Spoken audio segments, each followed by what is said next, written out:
400 से 500 के बीच में रही है। तो it is that's to on a working day and at 11:30 time when all are busy in their schedule working as well as last dates are approaching। मतलब ये सारा वॉइस ऑफ सीए के साथ आप लोगों का झुकाव और मैं कहूंगा प्यार है कि आप हमारी डिलीवरी से खुश हैं कि हमारे हर प्रोग्राम में इन बिग नंबर आप ज्वाइन कर रहे हैं और सर्टिफिकेट कोर्स में भी आप ऑल द डेज, हालांकि 3-3 दिन निकालना बड़ा मुश्किल होता है, लेकिन फिर भी आप 3 दिन हमारे साथ कंटिन्यूसली ज्वाइन करते हैं। तो मैं पार्टिसिपेंट्स के लिए सबसे ज्यादा उनका आभारी हूं कि वो सिर्फ सुनने के लिए और लर्निंग के लिए आते हैं। और हम जो प्रोग्राम कर रहे हैं वो इवेंट मोड में कर रहे हैं, इसमें सिर्फ पैनलिस्ट ही अपने आप को represent as well as view कर सकता है। लेकिन कोशिश हमारी ये रहती है कि जितने भी चैट बॉक्स में जहां क्वेश्चन आंसर में क्वेश्चन आ रहे हैं उन सबको हमारी फैकल्टी डेलीवरेट करे और जो मॉडरेटर हैं वो भी पूरा ध्यान रखते हैं कि उसमें कोई छूट ना जाए।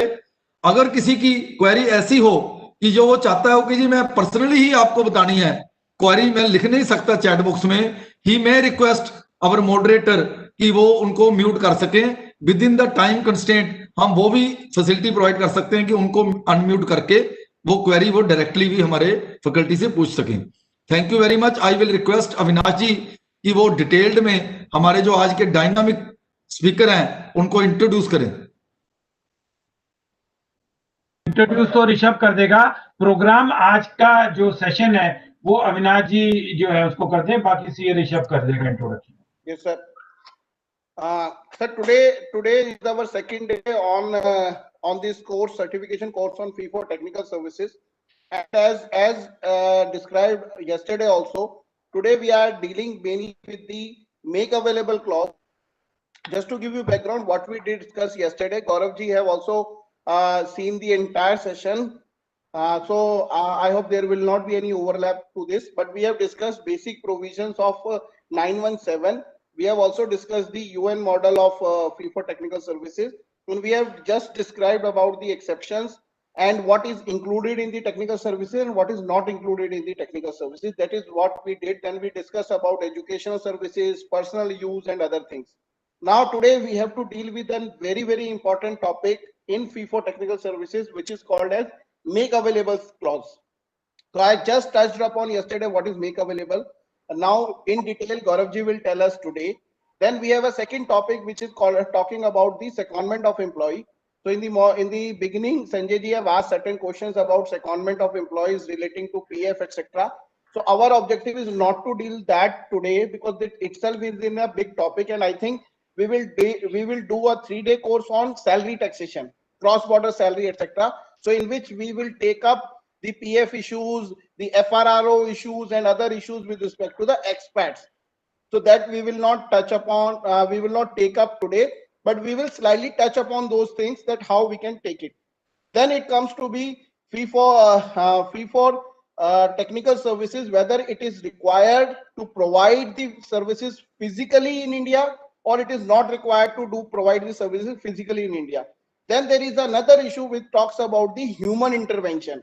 So whether for providing the FTS some kind of a human intervention is required, or if the system itself is providing services like artificial intelligence or other. So this is also a question which we need to ask. So these 4 main topics that we will deal it today. Apart from that, there is a relationship with the independent personal services etc. That also we will take up this today. So I am available in the entire session. Gaurav ji will take up the topic today, and at the end, as promised, so about 6:15, 6:20, we will start with a question answer session, which will go on for 30 minutes or 45 minutes as per the questions available. There are a couple of people who have called me after that who said कि हमारे question नहीं लिए गए. तो मेरी request है कि अगर Q&A सेशन में किसी के क्वेश्चन नहीं लिए गए तो please raise your hand at the end. We will unmute you and then you can ask your question. क्योंकि जब हम Q&A पढ़ते हैं तो हो सकता है कुछ क्वेश्चंस हम इसलिए नहीं ले रहे क्योंकि वो रिलेटेड क्वेश्चन ऑलरेडी जो है किसी और में आंसर कर दिया गया, या ये भी हो सकता है कि हम उसका आंसर कल या परसों वाला जो सेशन है उसमें करना चाहें, तो इसीलिए नहीं लिखे. बट फिर भी अगर आप चाहते हैं कि आपका क्वेश्चन का आंसर दिया जाए तो मेरी रिक्वेस्ट है कि आप लास्ट में प्लीज हैंड रेज करिएगा. जितनों के भी हैंड रेज होंगे हम सबको जो है वो अनम्यूट करेंगे और उनसे हम बात करेंगे। एक ऋषभ जी मेरी रिक्वेस्ट है, हर्षित जी हैं जिन्होंने पर्सनल कंप्लेंट करी है मेरे को, दो he is a very good friend of mine, तो उन्होंने कहा है कि आज तो मैं क्वेश्चन पूछूंगा ही पूछूंगा, तो उनको हर्षित जी को जरूर अनम्यूट करना एट द एंड, तो वो है। And Sanjay ji, for your information, in my office right now we have a secretary Noida branch of ICI with me who is also seeing the session, and then we have a past chairman NIRC Mr. Rakesh Makkarji is also available with us, who is watching the session in my office with my laptop. So ask them, because ask them to say few words so that we can begin the program. Sir, Dilip ji will ask something. Yes. Sir Sanjay sir नमस्ते। नमस्कार। अभी हमने बहुत अच्छा programme किया था इनके साथ, टैक्स ऑडिट पे रिकॉर्ड तोड़ इन्होंने अटेंडेंस दी थी। जी जी सर, जी सर। सर आप नहीं करें क्योंकि ऐसे भी टाइम इम्पोर्टेंट है सर। सर लास्ट में we will take up आप, मैं I think we should give more time to आपको Gaurav ji। एक बार नमस्कार करा दें। हाँ नमस्ते सर। नमस्कार प्रधान जी, कैसे हैं? थैंक यू, बहुत बढ़िया सर, बहुत बढ़िया। थैंक यू, बहुत अच्छा। सेहत पानी सब ठीक है सब लोगों की? सब ठीक है सर, सब ठीक है sir. Okay, so with this may I formally introduce our speaker of the day, Gaurav Singhal ji. Thank you so much. I welcome all the panelists, Ashwini Jindal ji, Avinash sir, and Rajat Kumar ji, and obviously today's learned speaker, Gaurav Singhal ji. So a few lines about him. He has been into he has an experience of more than 19 years advising on corporate and domestic and international taxation and on regulatory laws. He has worked with various big fours for more than 10 years. He is the co-founder of Heads Up, a boutique tax firm and a transaction practice. And he has already delivered a lot of lectures in ICI, IFA, and PhD chambers. He is actively involved in training, consulting, and organization on domestic and international taxation. Welcome, Gaurav sir, and it will be great to hear you live. Thank you so much, and it is my honor to be present in such an august gathering. First of all, Girish Ahuja sir, we all look up to him. He's the father figure for the profession, for the tax consultants. We have Sanjay ji, we have Avinash bhai. All of you very good. You're all great personalities and at the same time exceptionally learned people. So if I'm going wrong anywhere in my discussion today, I would request you to please correct me. And with that, I will directly jump to the discussion topic for today. I hope my slides are visible to everybody. So we will discuss today about fees for technical services. The objective or the agenda for the discussion today is to talk about the human intervention test, make available clause, most favored nation clause, and we will, as Avinash mentioned, we'll only slightly touch upon the secondment related issue, because otherwise the plan is to spin it into a whole long series essentially. I will also try, if possible, time permitting, to talk about the differences between independent personal services versus fees for technical services. I'll try my level best that time permitting, I will also touch upon this thing, because Avinash ji told me that this is also something which some of the listeners have requested for. So what you have already studied till yesterday on day one is the definition of FTS under the domestic tax law. And now when we are moving towards the definition under DTAAs, double taxation avoidance agreement, or tax treaties, what we find is most of the tax treaties have clauses on FTS taxation specifically. As Avinash mentioned yesterday, there are some which do not have this kind of a clause. For instance, Malaysia does not have it, Saudi Arabia doesn't have it, Philippines didn't have it. So these are some of the treaties which didn't have, or still date even don't have the FTS taxation clause. But most of the treaties have it, and where treaties have taxation clauses for taxation of FTS, usually we see three types of variants.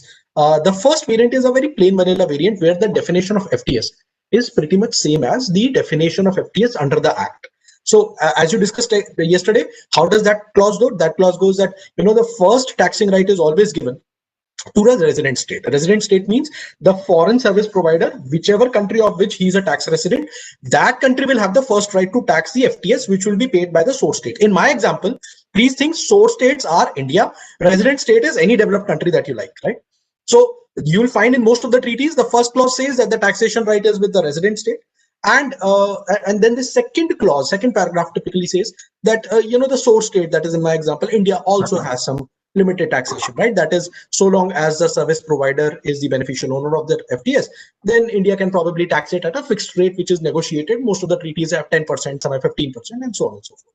There is a first type, first category, first variant of the FTS clause that we see in most of the treaties. Now, in about 14-15 treaties, we see another variant, which is called the make available clause. And that is a very interesting clause. As Avinash said, we'll talk about that in detail. And in some of the treaties, make available clause is not mentioned directly. It gets incorporated in those treaties through another clause, which is called a most favored nation clause. So we'll have to first understand what do we mean by most favored nation clause, and then we will go on to understand how most favored nation clause gives rise to incorporation of make available clause in a treaty, in a standard treaty. So let's talk about each of these quickly. So since you have already talked about the standard definition of technical, managerial, consultancy services, and you are all such learned people, I don't have to tell you all that what is the meaning of technical services. Essentially something which requires expertise, expertise over mechanical arts, applied sciences, etc. And similarly, managerial services are something that apply to decision making, controlling, directing, or administrating. In some cases, the question of whether or not a particular service is managerial service has been discussed at length. There are some treaties, and this is we start getting into depths, into specifics. There are some treaties in which the definition of FTS does not include managerial service. Technical service, it includes consultancy service. What it does not include is managerial service. And a very good example for this is India-US treaty. India-US treaty, although then it goes on into make available parts, but before that, when it talks about FTS, it only talks about technical services or consultancy services. It does not talk about managerial service. So does that mean that if a US resident renders any services which are not technical in nature, which are not consultancy in nature, but they are purely managerial in nature, right? Just managerial in nature, and it will be difficult to really carve out this kind of category because we understand managerial, technical, consultancy. There's a lot of overlap in these, expressions. But yet, if assume there's a service which is non-technical, non-consultancy, purely managerial, then would it be or would it not be classified as FTS? And the answer to this question is yes and no. And that's how the beauty of the income tax law is. There are decisions which say that, well, if managerial services are not mentioned in the definition of FTS in a particular treaty, then so be it. Mumbai Tribunal has said that in that case, managerial services are completely outside the definition, the scope, the taxability of FTS. However, there are contrary decisions as well. For instance, the Bangalore Tribunal decision, in which it says that a purely technical service, sometimes, even a managerial service is somewhat technical service, and therefore, in such kind of a situation, it will not make much of a difference that US treaty does not include the word managerial in its description. So if you are planning to rely upon the absence of the expression managerial service in treaties such as US treaties, do that only if you are compelled to defend a position, but otherwise it is a bit of a debatable position. Better not to land into that litigation if you can avoid it, because in my personal opinion as well, this is pretty much a hair splitting difference, and I do not advise a lot of people do a lot of hair splitting. This is what it results into. Moving on. Again, we understand what's the meaning of consultancy services. Effectively, we are mostly consultants. But when we talk about consultancy, that leads to another very interesting observation, which was made by Supreme Court not once, but twice. And Supreme Court has said that who can be a consultant?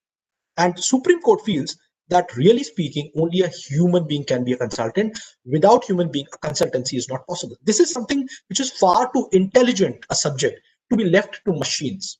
And that's where the human intervention test comes into existence. This test has been upheld by Supreme Court not once, but twice. Once in the case of Bharti Cellular, other time in the case of Kotak Securities. For example, in the case of Kotak Securities, so when we are talking about stock exchange, your enrollment upon stock exchange and using the services of stock exchange, the question reached the Supreme Court that should it be subjected to tax as FTS or not? And the Supreme Court said, look, this is not really a service. This is more like a facility.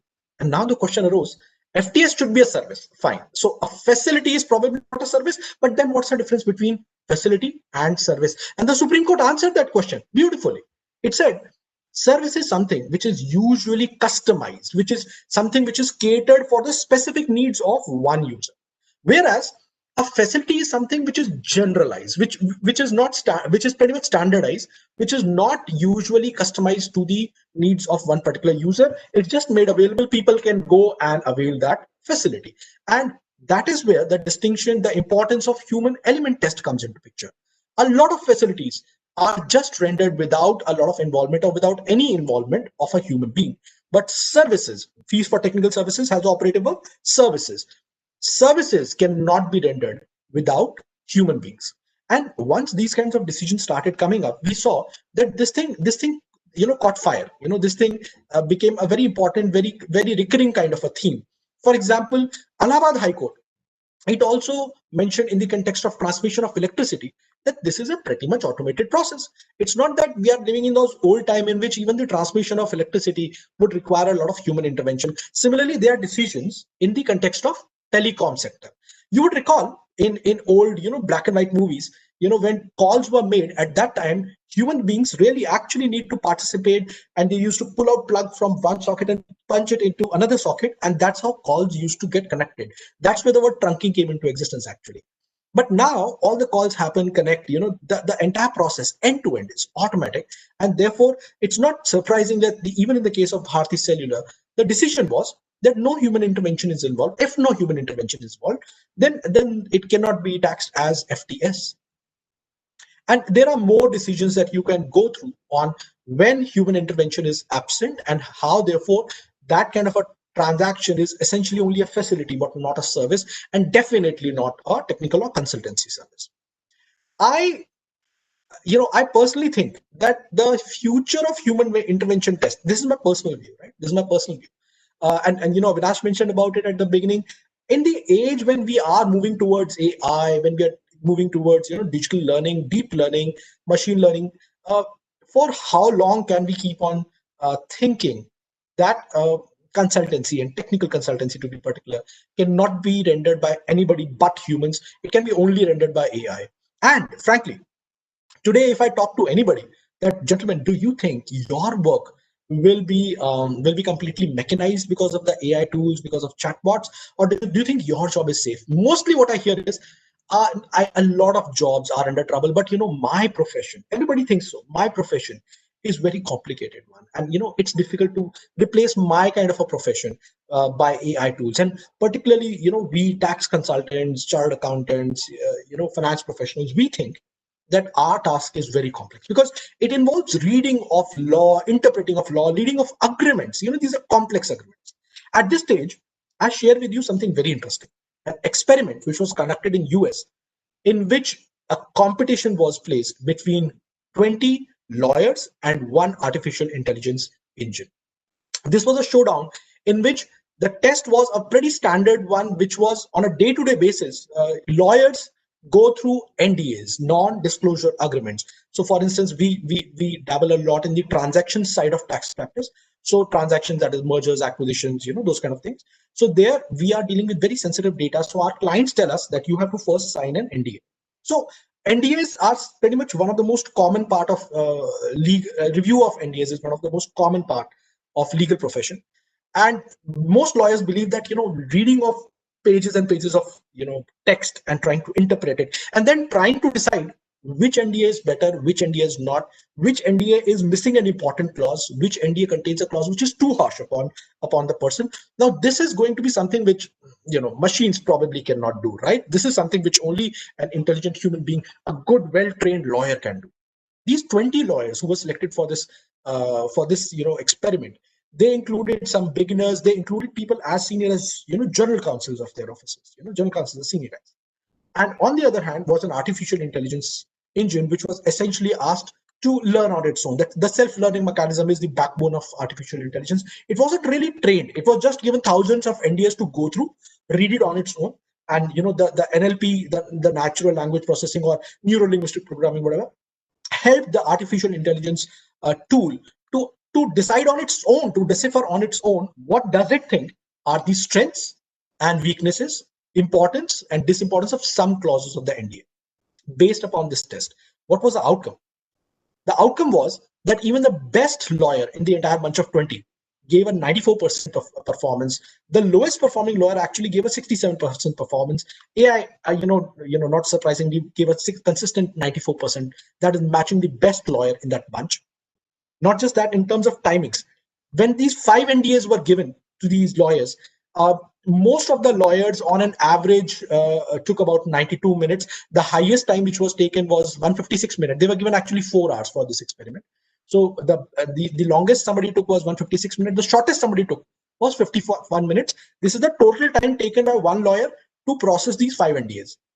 The artificial intelligence engine, of course, not so surprisingly, took a total of 26 seconds to respond upon it. So the point that I'm trying to come across is it saved a lot of time, and the outcome, the quality was something which was matching the best lawyer. And who's the judge here? Because you might think that, Gaurav, probably it's IBM which was testing it.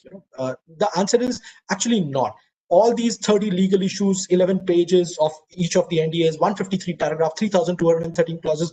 Who would judge who's right, who's wrong, whose performance is better, who's not? And the answer to that is these test results were vetted by law professors from Duke University, Standard University. One of them was actually an independent veteran lawyer. And all of these concluded that the chance of this being a random occurrence, that the artificial intelligence engine has come out in such flying colors, is less than 1%. So the point that I'm circling back to, but this is an important theme to think over, that we also think that our professions are completely safe. We cannot be replaced by artificial intelligence engine. Maybe we should think more. And coming back to the question of FTS, for how long can we continue taking the position that without human intervention, it's not possible to render technical consultancy services? Let's see how the world changes with it. But for the timing, how do you deal with taxation of these automated services? If they are not taxable under FTS, then how else are they taxable? Because those organizations which are providing these automated services, they mean business. They're doing it commercially, right? So they are rendering these services to thousands and lakhs of people. So necessarily means that probably it is their business income. But business income cannot be taxed in any state other than the resident state, unless the service provider has a permanent establishment. But we also know that thanks to the means of information and communication technology or the digital economy, one does not really need a lot of physical presence in all the jurisdiction, which is where base erosion and profit shifting action plan 1 initiative is active. But at the same time, purely focusing upon automated digital services, there's one proposal which UN has come up with, and what UN is saying is that why don't you have a specific paragraph for taxation of automated digital services? So this is a proposal by UN. Article 12 is the one that you talked about yesterday, which talked about taxation of FTS after royalty. Article 12B, and therefore it shows us that even in terms of numbering, automated digital services are somewhere close to FTS, but they are not FTS, right? Because of the human intervention absence. So UN is proposing that let the source state tax it on a gross basis, almost like the way we do with FTS and royalty taxation. FTS and royalties, after all, also taxed on a gross basis, say at the rate of 10 or 15%. So what UN has said is, well, countries can negotiate it out amongst themselves and decide a rate, but then that rate probably can be incorporated in their treaties, and at that rate, on a gross basis, the source state can tax even the remuneration paid to a non-resident for automated digital service. And if some countries want, they can also incorporate a second provision which says that if the service provider thinks that this is too high a rate, he's free to submit his complete profit and loss, and based upon the profits derived from that source state, he can pay, say, a tax at the rate of 30%. That's the recommended rate in the, or stated rate in the UN proposal. But about the future, and let's see, future is very, very uncertain also, because taxation of digital service will never gain a consensus till the time US comes on board, and US is not showing any signs of coming on board. Moving on. So this was about the human intervention test. From this, We are moving on to the second variant. So right now we have talked about the first variant, that is the variant of FTS in DTAs. The first variant is a classical variant, which has a definition of FTS, which is nearly same as that under the domestic law, managerial, technical, or consultancy services. And there, whether technical consultancy can be rendered without human intervention is what we have discussed. Now moving to second variant, the make available clause. Let's first read what is make available clause, and after that try to understand what exactly is it that makes this clause so special. Try to understand what's the meaning of this clause, how it makes a difference. So I have picked up the example from India-US treaty. India-US treaty, also in paragraph 1, paragraph 2, it says the same thing, that the first right of taxation is with resident state. Second paragraph states that the second, the second right of taxation is with the source state. Third paragraph, of course, is the definition of royalty. Fourth paragraph, it defines what is the definition of FTS. And in US treaty, it is called IS, and therefore a lot of treaties which contain make available clause, their FTS is sometimes replaced with FIS, fees for included service. You can think of it as synonymous with the highlight part, that FIS generally means that FTS clause which has a make available interpretation. So let's read that FIS definition. Fees for included services means payments of any kind to any person in consideration for rendering of any technical or consultancy service. Remember, it does not contain the word managerial. If such services, now this is where the condition pops in. If such services, clause A is not so relevant because clause A talks about services which are rendered for enjoyment of intellectual property. So that again we are already aware of. In some treaties it is parked with royalty, in some domestic law also we do that.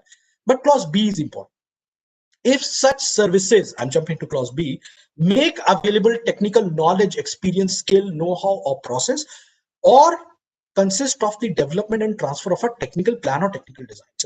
So we have read it so far, but I think we need to read it again. What it says is that technology should be made available. That's what it says. I repeat again, make available technical knowledge, experience, skill, know-how, or processes. When can we say that a service makes available technical knowledge, experience, skill, know-how, or processes? What do we mean by making available of technical knowledge? And the answer to that is also given in the protocol to India-US treaty. And mind you, this protocol is commonly referred to by Indian jurisprudence, by Indian courts, by Indian tribunals when they are interpreting make available clause for other treaties other than US treaties which have make available clause, because they believe that if the language is same, which they call pari materia, right? The language is pretty much pari materia, then why can't we use the examples, the clarification which is given in the protocol to India-US treaty to interpret the make available clause given in any other treaty? And I'm, for instance, referring to the Calcutta decision in the case of Raymond.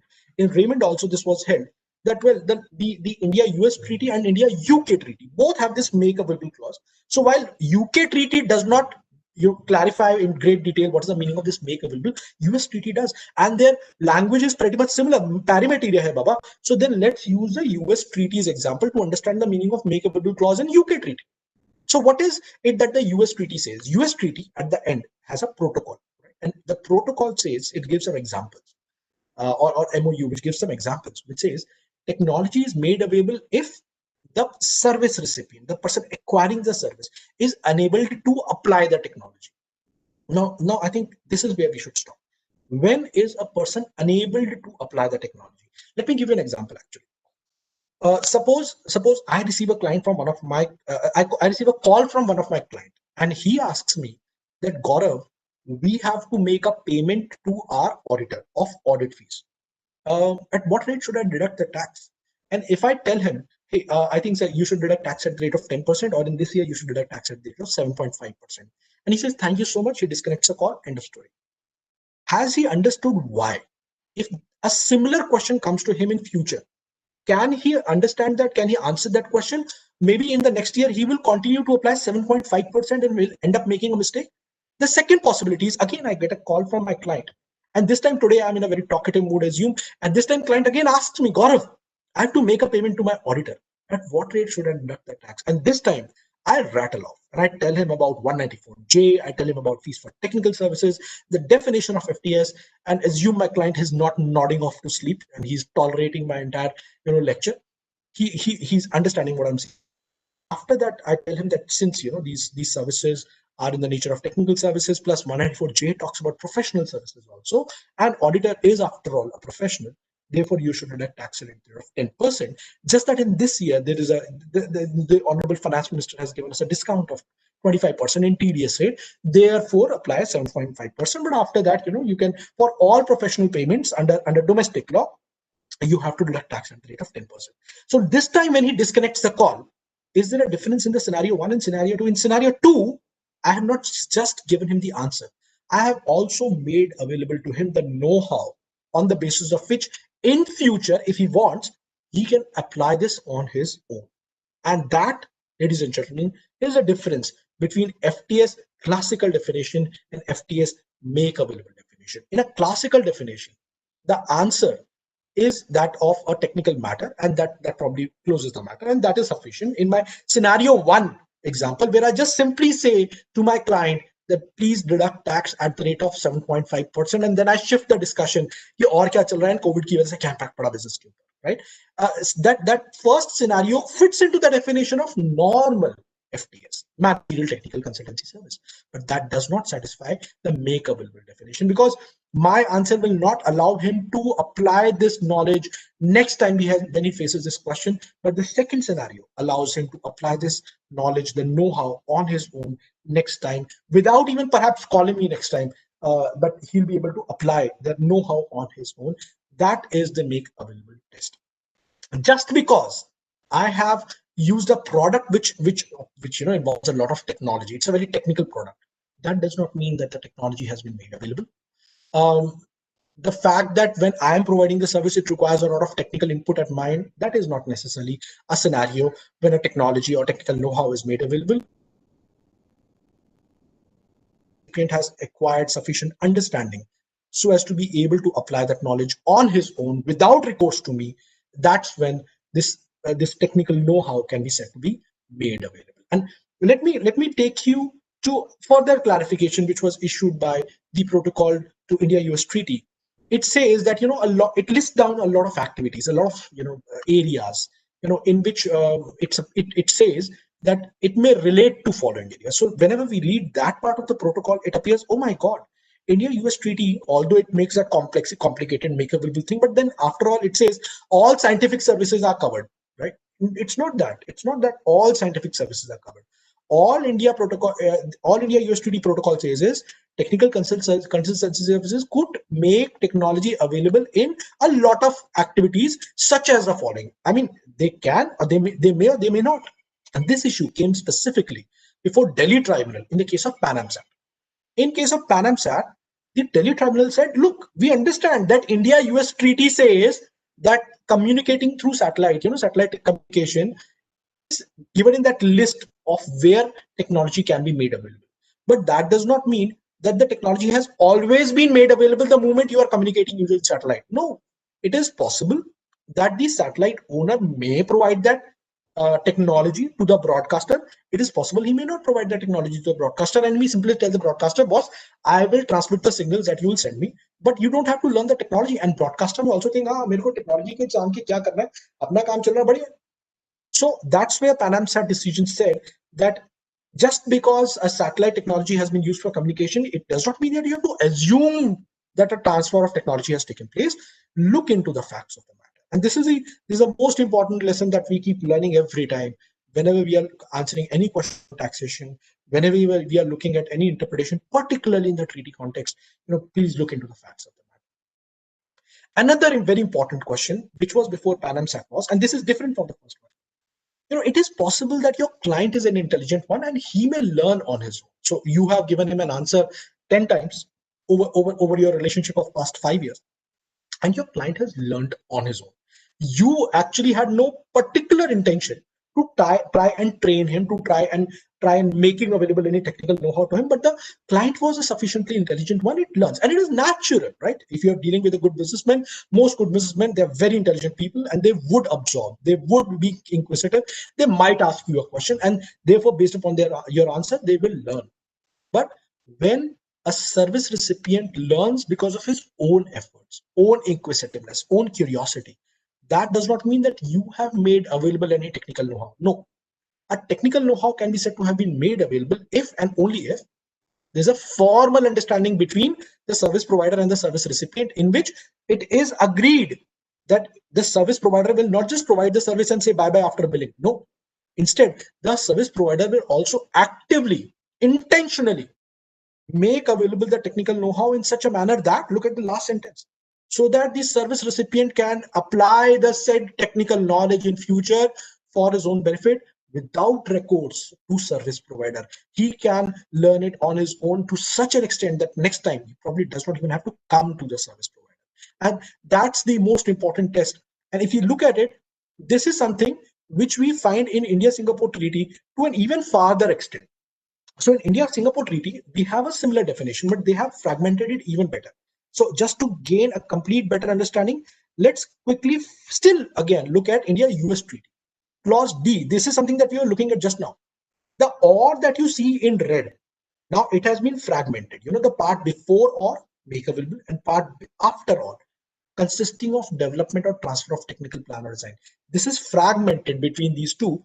And after this fragmentation, Singapore Treaty has two different clauses for this thing. So clause B of US Treaty is fragmented into clause B and C of Singapore Treaty. Again, clause B is similar.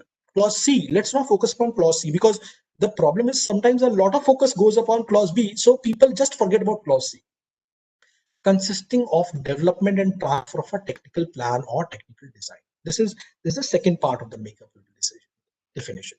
Now, if you see, this second part of the definition essentially means that even if a technical know-how is not made available, but our technical plan or design is developed and then transferred by the service provider, even that could lead to making available and therefore satisfying the FTS definition. And a good example for this thing would be perhaps a customized development of a software, because after all, a software is also a technical plan or a technical design. So if you require a particular software solution, you reach out to Avinash. Avinash, he's a genius when it comes to IT and IT, income tax and information technology. He combined both his skills. And what he did was he developed a particular software solution for you and he transferred that to you. He just didn't license it to you. He didn't license it to you. He actually transferred it to you. So in this case, what has happened is a technical plan or design has been developed for you and it has been transferred to you. So even that makes available, that also meets the test of FTS under India-Singapore Treaty. So I will now summarize what we have learned so far. Under the FTS definition of those treaties which have a make available clause, which we also call FIS, fees for included service, a technical knowledge, experience, skill, know-how, or a process should be made available by the service provider to the service recipient. It should be so made available that the service recipient is enabled in future to apply this technical knowledge on his own without going back to the service provider. If that test is met, and that test is met because that was intentionally by design expected. So it's not just that the service recipient has himself learned it because of his smartness. No, it was agreed, formally agreed, that that's how service provider will provide his services. He'll probably provide a manual at the end of the exercise as well. That's when the make available test is satisfied, or where a technical plan or a technical design has been developed as well as transferred by the service provider to the service recipient. That is also when the definition of FTS in these treaties is satisfied. And what you would find is that this kind of definition is present in Indian treaties, which are approximately 16 to 17 treaties. And in some of the treaties, this definition is directly written down. It is written down in black and white in the FTS clause. There are some cases in which the FTS clause is actually a plain vanilla clause, managerial technical consultancy services, but the treaty contains a most favored nation clause at its back, because of which the make available definition becomes a part of this treaty as well. And now that brings us to the next topic of what do we even mean by most favored nation clause. Gaurav, what are you saying that the definition under the treaty is a plain vanilla definition and yet the make available clause becomes part of it? How does it function? So let's do one thing. Let's first read what is a most favored nation clause and then try and decide if we have understood anything from that reading. And then if we have not, then move on and try to understand it from a simpler example. So when we are doing that, I know how you'll access a double taxation avoidance agreement. You'll go to the India income tax website. You'll click upon the link of treaties, and you'll probably open a French treaty, France treaty, right? And you will see that I have to look for most favored nation clause. So you'll do a control F and you'll start typing most favored, and you'll say, okay, that's enough. Let's click enter. And you realize nothing has come up. And I know why, because the spelling of favored, that's always an issue. You lagana hai, nahi lagana. This time you delete the U and again press enter, and you know what? Still nothing will happen, because the entire most favored nation clause does not contain three important words: most favored and nation. So what is it that the most favored nation clause looks like? Let's read a most favored nation clause. I will read it slowly, and we have to really make a genuine attempt in trying to understand. In respect of articles 10, 11, and 12, anything, right? I'm just saying 10, 11, 12, right? Dividend interest FTS. In respect of articles 10, 11, and 12, if under any convention signed after so and so date between India and a third state, which is a member of the OECD, India limits its taxation at source to a rate lower or a scope more restricted than the rate or scope provided for in this convention, then the same rate or scope as provided for in that convention shall also apply under this convention. And you're like, Gaurav, what is going on? That convention, this convention. How many conventions are we talking about, right? What are we talking about? So, okay, let's try to understand it from a different perspective. Let's try to understand it again. And this time I will give you, I'll give you an example. And I'll give you an example from my family, right? So I have a young daughter, and that daughter is as particular about cleanliness as I am, which is zero. Right? Her room is as much of a mess as mine is. My table is a mess, and so is her room. And we have to incentivize her to try and clean her room, but then I'm also to be incentivized to try and clean my room. No, my daughter, she asked my wife that when dad cleans his table, how does he get rewarded? And she tells her that I give him a cake. How big is this cake? Yeah, I bake it at home. It's a small cake. She said, okay, fine, good. So maybe I should also be rewarded by a cake if I clean my room. And my wife told her that, yeah, this is very fair. This is a very, very fair thing. So let's start doing that. And again, whenever I would clean my table and my daughter would clean her room, both of us will get one cake each. And slowly my daughter, stopped keeping track of this transaction. And I, being having a bigger tummy, I kept demanding from my wife, I need 2 small cakes, 2 muffins at least, right? So she agreed, and she started giving me 2 cakes. These are small cakes, right? Although I can digest bigger cake as well. By my daughter, when she learned that she has been getting just 1 cake and I'm getting 2 cakes, she realized that the very parents, uske iklote maa baap, the one who gave birth to her, she can't trust them, because even between them there is a discrimination, right? And she thought that, chalo, father to see hai, but why is my mother doing it to it? And she said, I have learned now that you are discriminating between the two of us. Dad gets 2 small cakes, I get just one small cake. How is this justice? And she said, I want justice. And my wife said, okay, fine, I'll give you 2 cakes. And she said, no, I don't trust you anymore. I don't agree upon of this 2 cake, setup, 2 cake arrangement. No. Now I want a guarantee that if at a future point of time you provide a better deal to dad, he starts getting, I don't know, 3 cakes, maybe 2 chocolates too, then I want the same deal for myself. And that, sir, is a most favored nation's clause. Every nation knows, take the example of France. France, when it was, I'm just giving an imaginary scenario. When France was negotiating its treaty with India, India must have told it that we are giving you a tax rate of, say, 10%, right? And the definition is, managerial technical consultancy services. And France was feeling very good about it. 10% rate is pretty good rate. And they were probably talking, when the negotiation was still going on, to another country that India is giving us a 10% rate. It's a special rate they're giving to us. And the other country said, India told you they are giving you a special rate. Okay, fine. You trust them? And they said, yeah, why not? Because have you heard of a place called Chandni Chowk? If you'll go to a shop for saris, to a shop where you're never gone, even the shopkeeper will tell you, sir, this is a special rate for you, right? This is, boss, this is what they do everywhere. Don't do that. Instead, fine, you agree upon whatever you are agreeing today, but then insert a clause in your treaty which says that if at a future point of time you give a better term, you give a better deal to another country, then you also want the same deal automatically, right?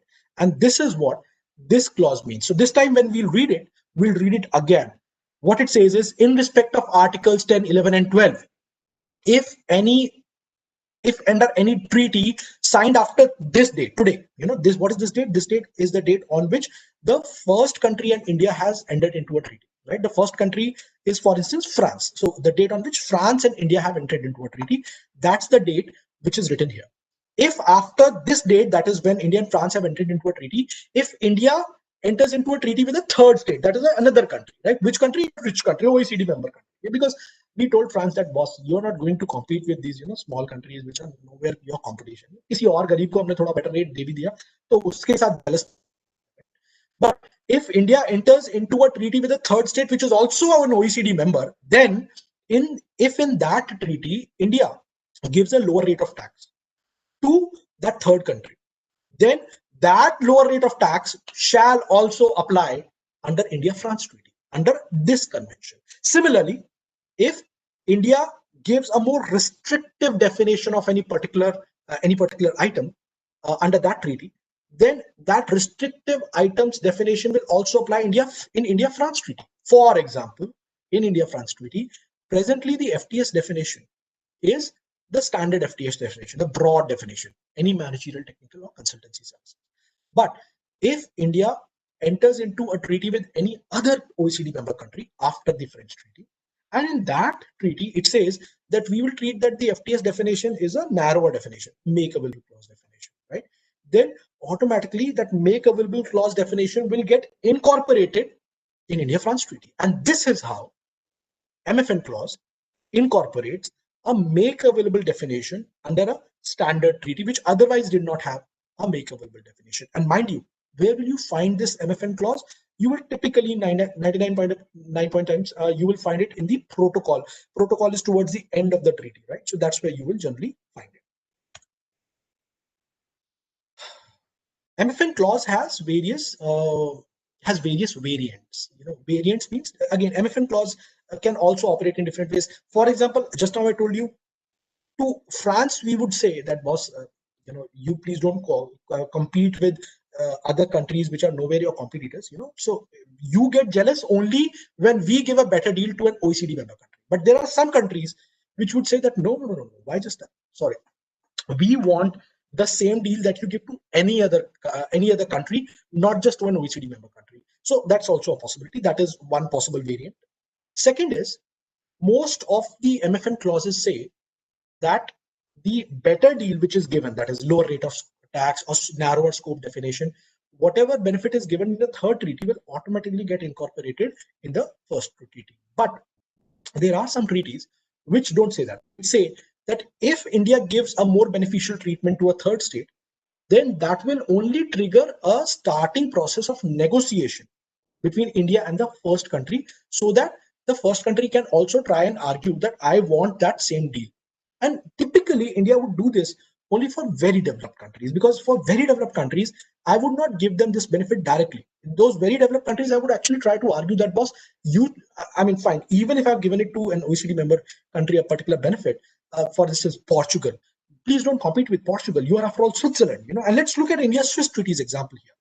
So India-Swiss treaty protocol, it contained a clause which says, with reference to Article 10, 11, and 12, if after the signature of the protocol of 16th February 2000, this is the protocol in which is to India-Switzerland treaty, which was signed on 16th February 2000. That is, if after 16th February 2000, under any treaty between India and a third state, which is again an OECD member, India limits its taxation at source on dividend interest or FTS to a rate lower or a scope which is more restricted than the rate of scope which is agreed in India-Swiss treaty, then Switzerland and India shall enter into negotiations without undue delay. This is in a lot of the treaties, it does not require shall enter into negotiations with undue delay. No, it doesn't say that. What it says instead is that the same rate will automatically start applying immediately, right? It's pretty much an auto process. But in India-Swiss treaty, what we have agreed is not that it will automatically apply. Instead, it will only trigger a negotiation process between India and Singapore, where Singapore will demand that, boss, you have given a benefit migrate to this country, I also want it. And India will say, Thamba, hold on. That is an OECD country, but still, you still don't compare yourself, you're Switzerland after all, right? So that negotiation process will get triggered. These are the variants of MFN clause in the treaties. And this is how MFN clause incorporates the make available definition of FTAs in a standard definition treaty as well. Gaurav sir, sorry to interrupt. There is one request. Please. Can you please elaborate clause C of Singapore Treaty with one more example? Yeah, sure.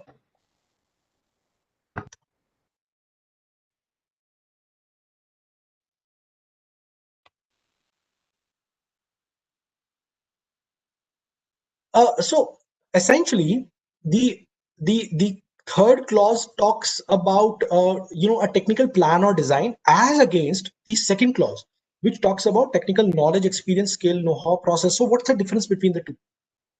The technical knowledge, experience, skills, they are inherently already there with you. You have already acquired them. They reside in you, right? You don't have to create a product to deliver them to your client. But a technical plan or design, that is something which you create for each of your client separately. If you're an architect, you can't give a standard architectural design to all your clients, because then they would start photocopying it anyway, right? So the point is, if a service provider, he develops a particular technical plan or design for a particular client and transfer it to that client, then in for instance, in the US treaty, that alone is sufficient to say that, hey, the technical plan or design has been developed for me and has been transferred to me. So that means this satisfies the FTS definition. And in the Singapore treaty, this clause has an added condition on top of it, that unlike in the case of US treaty, even this technical plan design should be so developed and transferred that the recipient, the service recipient, should be in a position to apply the technology contained therein. For example, suppose there's a particular a quality issue which is being faced by a manufacturer, and he's unable to solve that issue, and he reaches out to an expert on how do I solve this particular issue that I am facing in development in manufacturing process, for instance, of a thermoseal bottle, right? So if a particular quality control process is created, which is a technical plan, and that is created for this manufacturer and is transferred to this manufacturer, such that the manufacturer can not just implement it today, but if at a future point of time, at a second plant which he established or a third plant which he's established, he's again facing similar problems, he does not have to go back to the service provider, because the entire design has been transferred to him, right? It's not a licensing arrangement. In this case, he can simply apply this technical plan or design which is created for him, even in his next factory or a third factory, without going back to the original developer of this plan. That also will satisfy the FTS definition. Right, Rishabh? Yes, sir. I guess Thanks. might clear it out. Thanks. I was talking about MFN clause, and there's just one a small controversy which happened at a point of time. You might still find some case laws, around it, but I'm just mentioning here so as to address that controversy is no more alive. What is that controversy? The controversy was that at some point of time it was stated, in a decision in the case of Steria, which was then overruled by Delhi High Court in the case of Steria. So Advanced Ruling Authority had initially held that even if a treaty has an MFN clause, right? For instance, India-France treaty, and this decision is actually in the context of India-France treaty. So even if a treaty has an MFN clause, that MFN clause will not apply automatically, right? India will every time issue a notification when it has to get activated. But Delhi High Court said, boss, likha kahan hai? Why are you getting into this complexity? MFN clause applies automatically where the treaty says it applies automatically. Right, where it requires any particular notification process, negotiation process, वहां बात अलग है, but जहां पे लिखा ही नहीं है, जहां पे लिखा हुआ it will automatically apply, let it apply automatically, and this is therefore no more a controversy. So if you find any such old articles, etc., don't let them confuse the matter. That controversy is now set to rest. With this, I move to, as we discussed, we will touch upon a small issue, which is not a big issue actually, secondment, and how secondment and FTS are interconnected, as we mentioned at the beginning of this session, this is actually a pretty intense issue and a very, very practical issue. If you are handling any, a multinational group, you will see sooner or later that, there are some expats who are being seconded, right? And a lot of issues are triggered because of this expat secondment. What are typically the features of this secondment arrangement, and what are the issues which arise of this secondment arrangement, and what is the high level answer to this? We will just look at it today. The detailed one, we'll probably spin it into a, into a different course, maybe a 2-day course or something. So firstly, what is a secondment arrangement? Imagine a scenario where you're talking about a multinational group, right? In a multinational group, there's an Indian company and there are several foreign companies.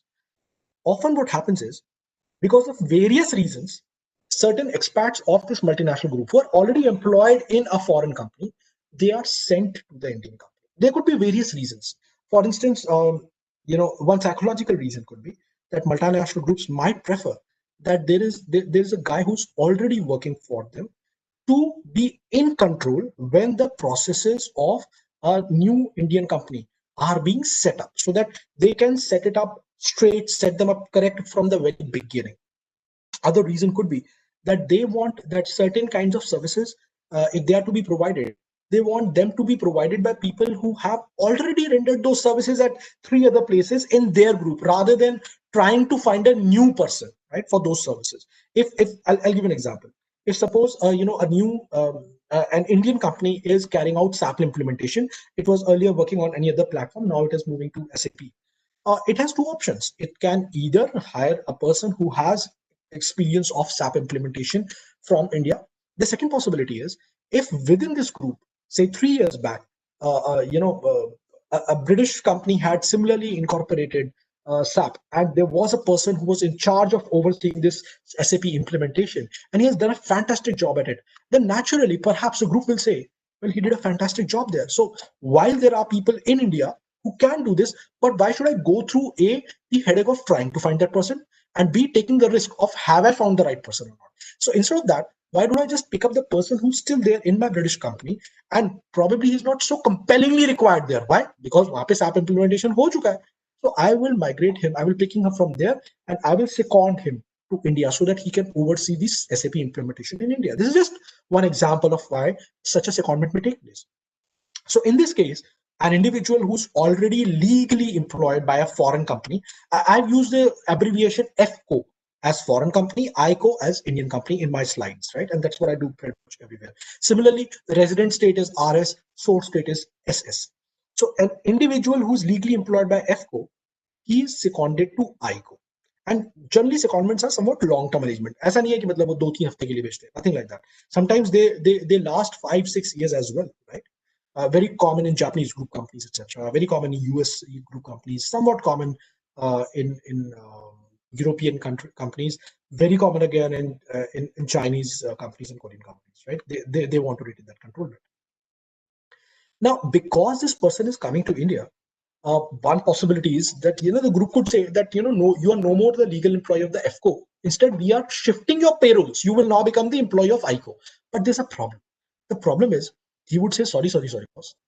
I'm going to India, but I don't want to break in my employment, right? Because that would mean my entire employment continuity will get broken, and all my duration of employment will be reset. For instance, if in his country he's entitled to gratuity, right? He has already spent 3 years. Now, if he comes to India, by shifting the payrolls, वहाँ का सारा zero हो गया, right? He would say, I don't want that.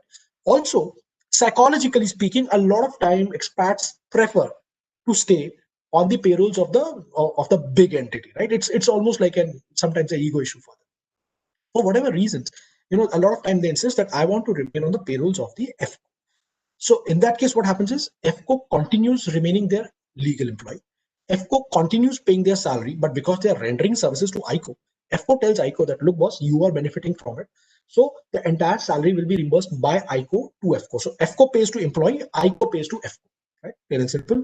And because this person is working in India on a long-term basis, naturally it would mean that his salary is taxable in India, and therefore whatever taxes payable on his salary in India, the entire salary is subjected to Section 192, and ICO deposits that tax in India. More often than not, you would find that the secondment arrangement and reimbursement arrangement, they are drafted clearly to say that that ICO has the control over these people, in the sense that these secondees will be subjected to rules, regulations, leave policies, employment policies, office procedures of the ICO, not the FCO. So what I'm trying to say is, if the FCO has, for instance, 20 holidays, 20 paid leaves, but ICO has only 12 paid leaves, they'll be subjected to 12 paid leaves, and that's how it is, right? That's at least what is given in the secondment agreement. And similarly, their performance appraisal will also be done by ICO, because that's what they're performing. After all, they are doing it for ICO. They're not doing it for FCO. Whatever their services are, they are actually not meant to benefit FCO. They're meant to benefit ICO, Indian company, and which is also the reason why ICO takes the entire risk and also the entire reward of their services. So if they perform good, ICO benefits. FCO will not suddenly say that, boss, they have done a good job, I want more money for it. No, they will not say that. And similarly, if they make some big mistake, FCO does not bear any risk. It is ICO's own risk. The entire point is, the process is only trying to ensure that ICO get good quality people quickly, and from a source which has already experienced the performance of these people, and that's right. Otherwise, ICO is effectively the real employer, the economic employer. Only for legal purpose, the foreign company continues to be the employer of these people. This is the standard typical features, or I'm not saying standard means in 100% of cases, but in most of the cases, that's the secondment arrangement like. And what are the controversies of a secondment arrangement? There are usually three kinds of controversies. First, because of the presence of these people in India, is the foreign company creating a permanent establishment in India, right? That's the big controversy, and that's a controversy which was, addressed, for instance, by Supreme Court in the decision of Morgan Stanley, and it kept on coming up and keeps coming up every now and then. But that's at least, the big controversy. The second one is that Indian company is essentially reimbursing the foreign company the amount of salary paid by foreign company to these employees.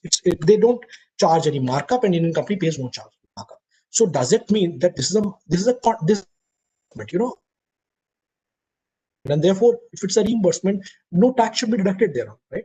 And third controversy is that if it is not a reimbursement, can it be argued that essentially foreign company is rendering a technical service or a managerial service to Indian company, and therefore this payment which is made by ICO to FCO is actually in the nature of FTS? And this last controversy is something, which, and even the first one, these controversies became bigger and bigger because of a Delhi High Court decision, in which case there were certain secondees. Secondees are those employees who are seconded, right? Secondees who were, in the opinion of Delhi High Court, who were actually using their technical knowledge and skill when they were assisting ICO, and they were making available. These are the words which are used by Delhi High Court. These secondees were making available their technical expertise and know-how to regular employees of ICO, and that's to when? In the initial years of operations. That is, Centrica India was actually getting set up at that time. And at that point of time, these people were actually involved in this process. So effectively, they were making available their technical expertise. And Delhi High Court actually concluded that this, even if this is reimbursement, it still amounts to FTS. Now, which basically means that, and there are reasons for it, as we discussed, for secondment, we'll have a long discussion, but I'm not getting into the details of this thing.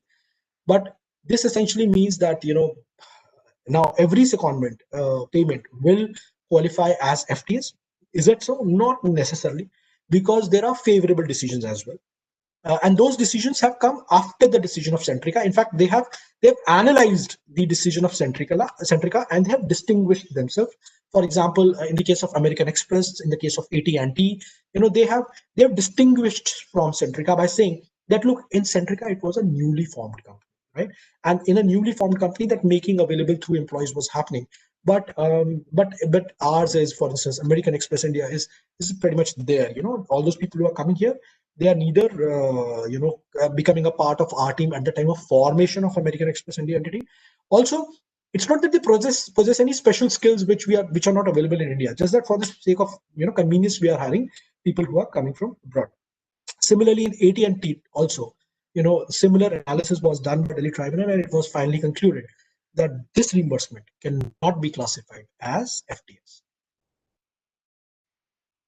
There is one decision, actually, it's also a 2020 decision, in which Mumbai Tribunal has insisted that that when the vice president of GM US was deputed to GM India and his salary was cross-charged, then the Mumbai Tribunal held that it is actually making available technology to India, and the experience of the expert is what lies in his mind. And if he's coming here, the technology may not be written on a document or on a CD or on a program. Instead, the person is the technology, and through his working, he is making available technology. This is also something which will continue to create issues when we are dealing with secondment payment. So therefore, what I'm saying is the controversy is not completely set to rest, and a lot will depend upon A, the form, that is the agreement, and B, the substance, that is what is a real relationship between the secondees and the Indian company. Sir, With that, can you provide the citation for the American Express and AT&T rulings if you have? yeah, sure. Just drop your email ID here and we'll share it with you. No worries. Okay. So, I also learned that we should probably touch upon a topic called independent personal services. And I heard yesterday also we had a little bit of a discussion around it on day one. So let's actually touch upon it, because this is an interesting discussion. Taxation of services can either happen through service PE or FTS or IPS, independent personal services, or sometimes, if it is not covered elsewhere, then either business profits or other income. This is also something which was discussed yesterday. What is independent personal services and how are they taxed? Why are we talking about independent personal services? So the background of independent personal services is that really, at some point of time, profession and business, they were distinguished. In fact, even today, if we see under the income tax law, we have the title of the chapter as profits and gains of business or profession. So that means business and profession, they're somewhat distinct from each other.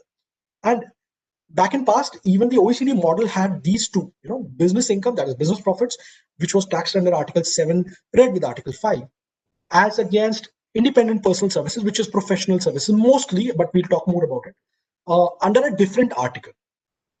But at some point in time, in early 90s, OECD thought that, boss, this distinction is probably not even required anymore. Just like, India, we have all of that now under a common head. The OECD also thought that, why do we even need an IPS article? And they collapsed the IPS article into business profit article. But what about the UN model? It first of all carried on, and more importantly, a lot of treaties which were negotiated with reference to the Model Tax Convention prior to the OECD's change, they carried on with a separate IPS article. And even today, what we see that most of the treaties are negotiated, which are negotiated by India, they contain a separate IPS article. So let's first read what is the IPS article quickly. It will take probably a minute, and then talk more specifically about what kind of services are we talking about and how they are different from FTAs. First of all, Article 14(1) of UN Model Convention says income in respect of professional services. So we have already got ahead. IPS talks about professional services or other activities of an independent character. Right? This is something which is very broad, so we'll have to talk about it. Shall be taxable only in the RS, that is the resident state of the person performing it. So to give you an example, suppose, and let's look at some of the most simplistic examples, which cannot be challenged. Assume an Indian client had the services of a British lawyer, an individual lawyer. He is a solicitor and his services were hired. He is a British resident and he is paid by the Indian client. Then clearly speaking, no doubts about it, he's an individual who's rendering professional services and he has rendered services to an Indian client. If we don't look at this IPS clause, we would think that what we have studied is that if the services are rendered to an Indian client, and unless the Indian client has utilized it for its foreign business, foreign source, all those kind of things, Havel's decision or Delhi High Court discussed yesterday, Titan, etc. Similarly, Action Shaft decision and all that, all those things are not there. He has provided services to an Indian client. The payer is an Indian resident. The payer has utilized it for its Indian business. Yes, Indian business, no foreign business, no foreign source, nothing like that. Yet it's a UK solicitor who has provided these services, and he's an individual professional. Article 14 says that those services shall be taxable only in the resident state of the service provider, which means UK.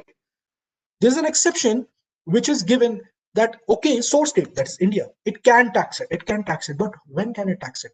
And the exception is either that professional should have a fixed base which should be regularly available to him in India. I repeat, that professional should have a fixed base in India, which should be regularly available to him in India. And what would you mean by fixed base? A lot of time, fixed base is a term which is treated nearly synonymously with permanent establishment. In the context of a lawyer, a very good example would be, does he maintain any chambers in India for his practice? And more often than not, you will find, no, why would he need to? So if there's a lawyer who has no chambers in India, he does not satisfy the first exception. Second exception, if that income is derived from activities in source state, that he has carried out the activities in source state, he has probably come down to India and his stay exceeded 183 days in any continuous 12-month period. In some of the treaties, this period is less than 183 days, but let's, for the sake of this discussion, look at 183 days. His stay in India exceeded 183 days. You would say, problem, Gaurav, in that case, तो बस उसका residential status ही change हो जाएगा. Well, India के अंदर हो सकता है वो रेजिडेंट ट्रीट होने लग जाए, बट अगर यूके भी उसे अभी भी तक रेजिडेंट ट्रीट कर ही रहा है, तो फिर double taxation, double residence, dual residence के केस के अंदर, because he would have his entire permanent home, center of vital interest in UK, he would, through a tiebreaker, be held to be a UK resident. But what I'm saying is, in some treaties, this is not even 183 days, it is 120 days. There, the second condition requires that the service provider should come down to India to provide these services and stick around in India for 120 days. What if the solicitor has rendered those services sitting in his cozy chambers in UK, sitting next to a fireplace? So second condition is not satisfied. Third condition. This third condition is mostly missing in treaties, but in some treaties, such as Canadian treaty, India-Canada treaty, it has it, and that is simply a monetary value condition, which is that where the amount of consideration paid exceeds a particular predefined amount. वो एक absolute number treaty में लिख रखा होता है, ज़्यादा treaties में नहीं. So let's stop again and again think about the contrast between FTS and IPS in the context of services provided by a UK-based lawyer who practices as an individual to an Indian client without coming to India, who does not have any Indian chambers at all whatsoever. So if we did not know about this IPS clause, what would we believe? That law are the services of this person managerial technical consultancy? My God, of course, chartered accountants, lawyer, their services are technical in nature. Yeah, it is a technical service. He's probably providing consulting, so it's probably a consultancy service. And yeah, is the payer an Indian resident? Yes. And if the payer is an Indian resident, then in that case, is he utilizing these services in a foreign business or for earning a foreign sourced income? Nothing like that. He's utilizing them very well for his Indian business. Then so be it. Section 917 clause B says that these services are deemed to accrue or rise in India and therefore taxable in India, right? You would think that when making a payment to this solicitor, the Indian payer, Indian company, Indian client would have to deduct tax, but no. If you look at Article 14, independent personal services, we realize that's not the case. Because this UK-based solicitor has no fixed base in India, that is, he has no chambers in India, because he has not come down to India, has not stayed in India for rendering these services for more than 120, 183 days. And because in the UK treaty, anyway, the amount condition is missing, the third exception is not present. Therefore, the entire payment is just not taxable in India. The entire remittance has to be made without deduction of tax in India. Treaty overrules the act. Treaty is more beneficial to this gentleman, and he's a solicitor, he would know it, and therefore he would not accept any deduction of tax in India. That's the fundamental way how an independent personal services differs from FTS. We'll talk more about the distinctions, but that brings up the question: what do we mean by professional services? And what do we mean by this term? What do we mean by this term? Activities of an independent character, right? So this is something on which we can probably talk for another half a day, but I will quickly, I know that we are probably also inching towards the time when we have to start talking about Q&As, but let's look at what do we mean by professional services. And again, you all are professional, so you know that there is a classical meaning of professional services. Some of these professional services are actually stated in the treaty, right? They're defined. So a lot of treaties say that professional services will include activities of physicians, lawyers, engineers, accountants, architects, dentists. That is all given here. But the general characteristic, the general test, is that it requires less capital, less labor, more intellectual and expertise, and requires a high level of training and proficiency. They are not industrial and commercial activities, and this is something you would find even in Indian decisions, there are decisions in which it was discussed that how a doctor is a professional, but a doctor who has set up a nursing home and is then rendering the sales services through a nursing home. The nursing home is no more professional. Nursing home is doing that as a business because it's pretty much a commercial activity, right? हम कभी कभी hospital में जाते तो बोलते भी हैं कि यार बिजनेस बना रखे हैं यहाँ पे. So actually we say it as a criticism, but the point that you're still saying, if you analyze your comment, you would realize what you're saying is that the process has become so commercialized, so industrial, that the human element, which is the crux of independent personal services, it is at the center of independent personal services. See, 3 words: independent personal services. The central word is personal. The personal touch is lost. A lot of time we prefer going to our doctor. We have our doctor rather than going to Max or going to Fortis or going to Vedanta. Why? Because we trust our doctor, the personal touch, independent personal services. So commercial activities and industrial activities are often excluded. Services of employee are excluded because there's the next article, which is called dependent personal services. Immovable property related services, etc., are also excluded because they are also covered by a separate article. Similarly, capital gain, etc., exploration of rights, these are express exclusions. The idea about profession is that it also includes vocation, because really speaking, there are a lot of professions which do not necessarily have one regulatory body. Look at, for instance, interior decorators, right? Look at, for instance, photographers. Even under domestic tax law, for the purpose of 44AA, we have seen that cinema, for the purpose of films, etc., directors and photographers and cinematographers are treated as professionals. They don't necessarily have a professional body, and yet they are treated as professional. The same principle will apply here. It's a specialized skill set which counts, not necessarily a professional body, but if there is one, that's a very good test. And that is where we get a hint of what is the meaning of other independent services of personal nature, where essentially you would want to deal with a particular identified person and not a substitute thereof. That's the difference between a personal connect. Because if suppose somebody in your family is getting married and a particular photographer and he's a great photographer, he clicked some photographs in your marriage, and when you look at those photographs, you still have red eyes and all that. So you want that particular guy to come and click the photographs on your sons, on your daughters, on your relatives' marriage, right? So if you ask that person to come and he says, "Sir, I'm not available, but I'll send another guy," you'll say, no, I want you. And that is what is the meaning of personal nature. What is the meaning of personal and services of a personal nature? This is what Professor Klaus Vogel has written about the meaning of services of independent character, personal character. So you can go through that, but this is what I've explained to you just now. The idea is they are distinguished from business profit. There's a service element involved there. The capital inputs are secondary importance, and they're nearly similar to professional services, so much so that at times we use that he's a very professional person, even for a photographer. When I'm saying even for a photographer, I'm actually not saying in a derogatory sense, but in a strictly technical sense. You might think that a professional is not a photographer is not as much of a professional as you are, perhaps, but we still respect somebody who does services at such a professional level, and that's perhaps what is the meaning of independent nature. This is a very this is a thin ice. So if somebody is not a professional, but you think that he would still qualify for IPS because his services are of a personal nature, there's a thin ice. You will have to be very careful when you're applying this. This is a distinction which we have already discussed between IPS and FTS. I think plot on time at 6 o'clock. We are through with the subject which I wanted to discuss today, and I hope shift to the discussion. Sorry? Just a second. So we have a question from Mr. Saurabh. He is asking that if a company gets an app developed from a foreign app developer, and then it is placed on the App Store. Right. So is there any transfer of technology, and would it be accounted as FTS?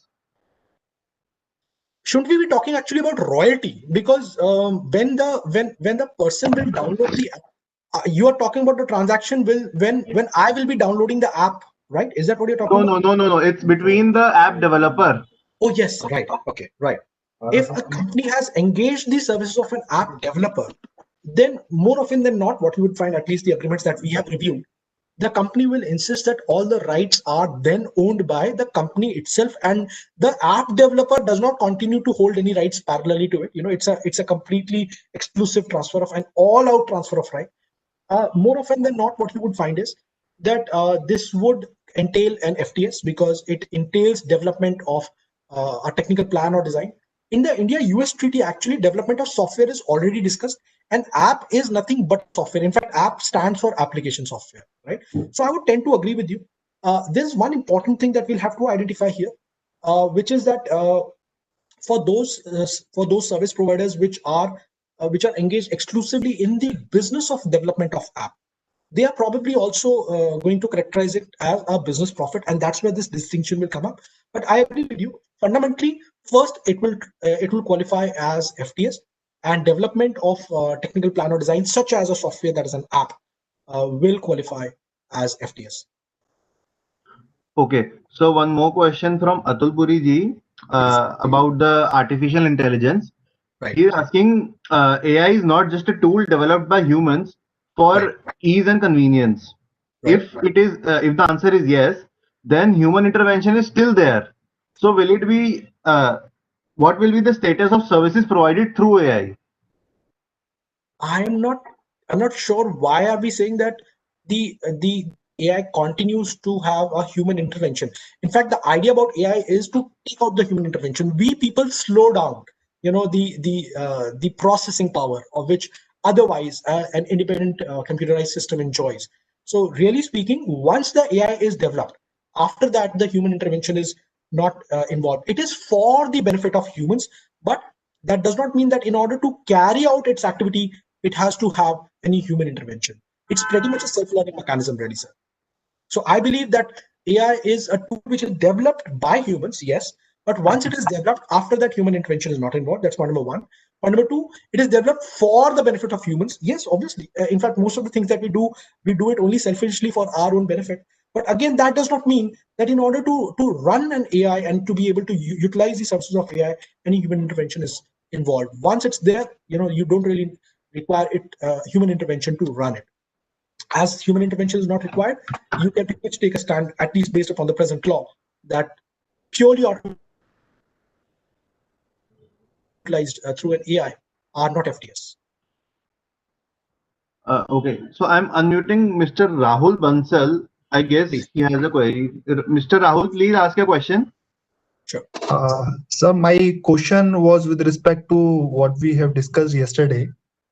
Basically, yesterday Avinash ji has told us that in respect of treaties with OECD nations like UAE, we don't have a FTS clause over there, and we have only other income clause. So No, in Avinash that ji did not say that. I was also hearing it. I can't miss a chance to learn from Avinash ji, Baba.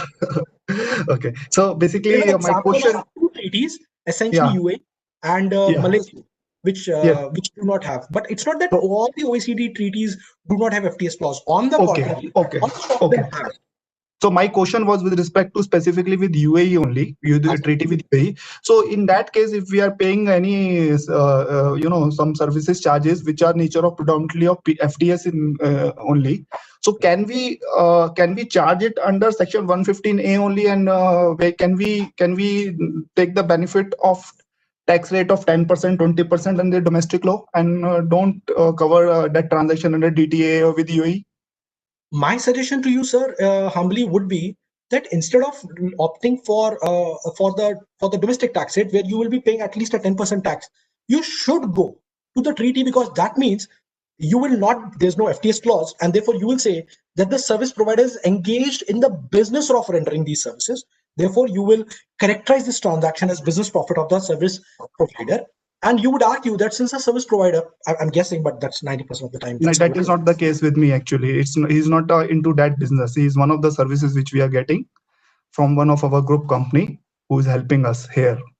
But why would you take services from your group companies when it Actually, like it's a big setup over there, and we are a very small company. We don't have that kind of manpower who can, so they have the team. So one of the team member is helping us, but they will obviously charge their fees on an hourly basis to our company here in India. So it it's not of a nature of business and profession. If that's your conclusion, then yes, since the risk is that it could fall under other income clause, and there one could argue, I mean, the revenue could argue that these services are arising from India and therefore they're taxable in India since they are not dealt with under any of the earlier clauses. Then to avoid that kind of a confrontation with the Indian authorities, if you're happy paying tax at the rate of 10.4% under 115A, yes, you should go for it. Thank you. Thank you. I'm unmuting Mr. Lokender Kumar. Lokender ji, please ask a question. Lokender ji. Just I want to add here, Gaurav, if you allow me.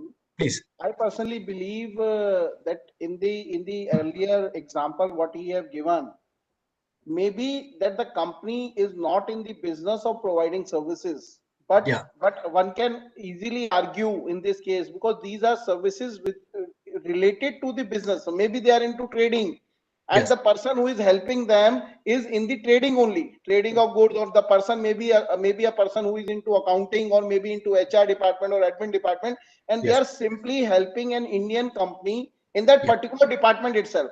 So according to me, I believe that this also becomes a business of the company, and it is related to business, and we can safely, though we need to get the agreement in place, which will structure in such a manner that will reflect that it is the business of the company. So structuring of an agreement is important, but I personally believe, Gauravji, in that particular case, we can take the benefit of DTA and say that it is covered under Article 7, and we can do it.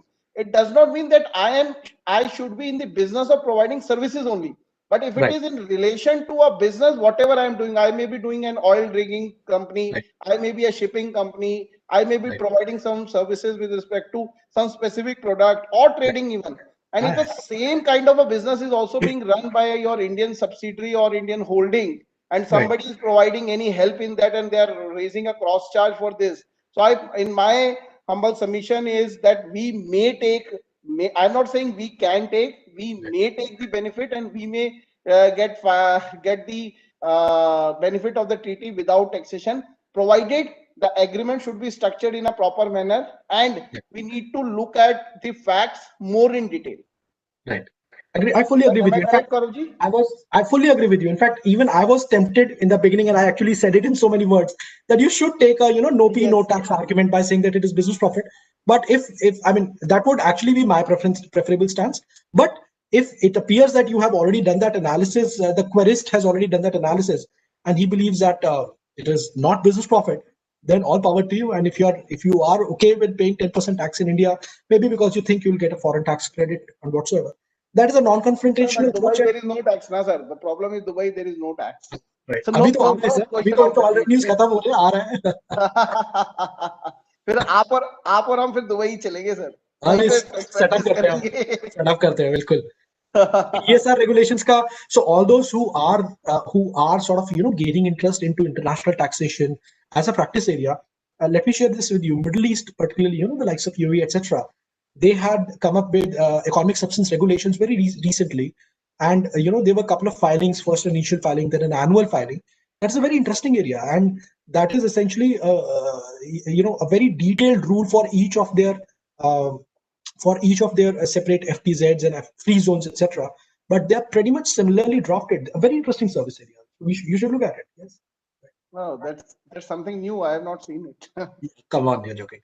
But yes, more questions, please. Yeah. Okay. So next, I'm unmuting Hitanshu Ahuja ji, please. Hello. Please. Hi, sir. Sir, I have a question. I mean, it's something slightly different, but there was a recent amendment wherein the rate of fee for technical services under 194J has been changed, right? And you quite exhaustively explained us the meaning of all the three terms, sir. But in the definition of professional services, we come across an item of technical consultancy in the stipulated professions. So how come that technical consultancy is different from all the terms which we read in this FTS definition? I mean, it's difficult. To my experience, it is now becoming difficult to differentiate between professional and FTS. To be very specific. So that is something which, the moment that amendment came, the next day we started an outpouring of a lot of queries, and that is really a question of one's own assessment. Yesterday we were talking about it. Would accounting services be considered technical services or not? And Nashi shared that there are some decisions which say that pure vouching kind of services, there perhaps one could argue it's not not necessarily a technical service. So at some stage we will realize that a lot of things which we considered technical in nature at one point of time, professional in nature at one point of time, they sort of ease out of that zone because they become pretty much recursive and recurring. Look at the circulars which were issued by a CBDT on 194C and 194J, circular 715, etc. Even there we have seen that a lot of AMC services are treated as works contract, but some of them, back then what it said, if it is related to computers, then it is 194G, because everybody's like, hi, computers must be very technical. But today, if you are making payments for AMCs for your laptops or at the office, you'd actually feel that are they really so difficult, because that's not really so professional. Maybe it is works contract, and after some time you would actually start arguing, come on, what's the professional about it? The person who comes in, he does it with a brush or something, he just cleans it up. So therefore what you are saying is something that all of us also felt, that the distinction between technical consultancy, technical word which is appearing in the definition of professional versus otherwise, that's nebulous, that is fuzzy. And I agree with you. We got a lot of queries on that, and that will always be a professional judgment, sir, that you'll have to apply. I would not give any black and white thumb rule for it. Avinash, you want to add something to it? Yeah, I believe when we talk about 194J, clearly they say that 194J is for professional service, technical service, and royalties. So there are three words used. So as far as the profession is concerned, so we have to deal with it with the profession defined under section 44A. That defines who is a professional and who is not. So they said IT is a profession of accountancy means chartered accountant is a profession, legal is a profession, film artist is a profession. So those professionals, if they are providing any service, then it is regarded as professional services, which is covered under 194J. Other than services provided by these professionals are called as technical service or non-technical service. So if it is a non-technical service, then it will go to under 194C, which is a contractual services, provided it is a kind of a contract or something. Now there are certain services. So for example, accounting services. If accounting is being provided by a chartered accountancy firm or by myself or by Gaurav ji, then we are providing chartered accountancy. We are not providing any chartered accounting services, but this services itself is provided by a professional as defined under that particular section. So hence this will automatically cover under the professional services. But if a BCom graduate or maybe a 12th pass graduate or any person who is working, have an experience of working in a chartered accountancy firm for, let's say, for 10 years, who are normal chartered accountants, or there may be a company who is mainly providing accounting services with the help of non-professionals. Non-professional means who do not hold a professional degree. So maybe a chartered accountant must be there, but he is not doing the activity. There are people who are doing the activity who are not the professional degree holders. Then the same services being provided by a non-degree holder, then it becomes a technical service, liable for 2% rather than 10% under section 194J. But when we talk about DTA definition of technical services, which is there under 917, then it is beyond this 194J, and then we are thinking from the respect of whether it is technical, whether it is professional, whether it is managerial, or whether it is a consultancy in nature. All are covered to some way either under the FTS or under the IPS, independent personal services. So with that respect, we have to distinguish these things from the domestic as well as from the non-domestic scenario. Am I correct, Gaurav? Absolutely, sir.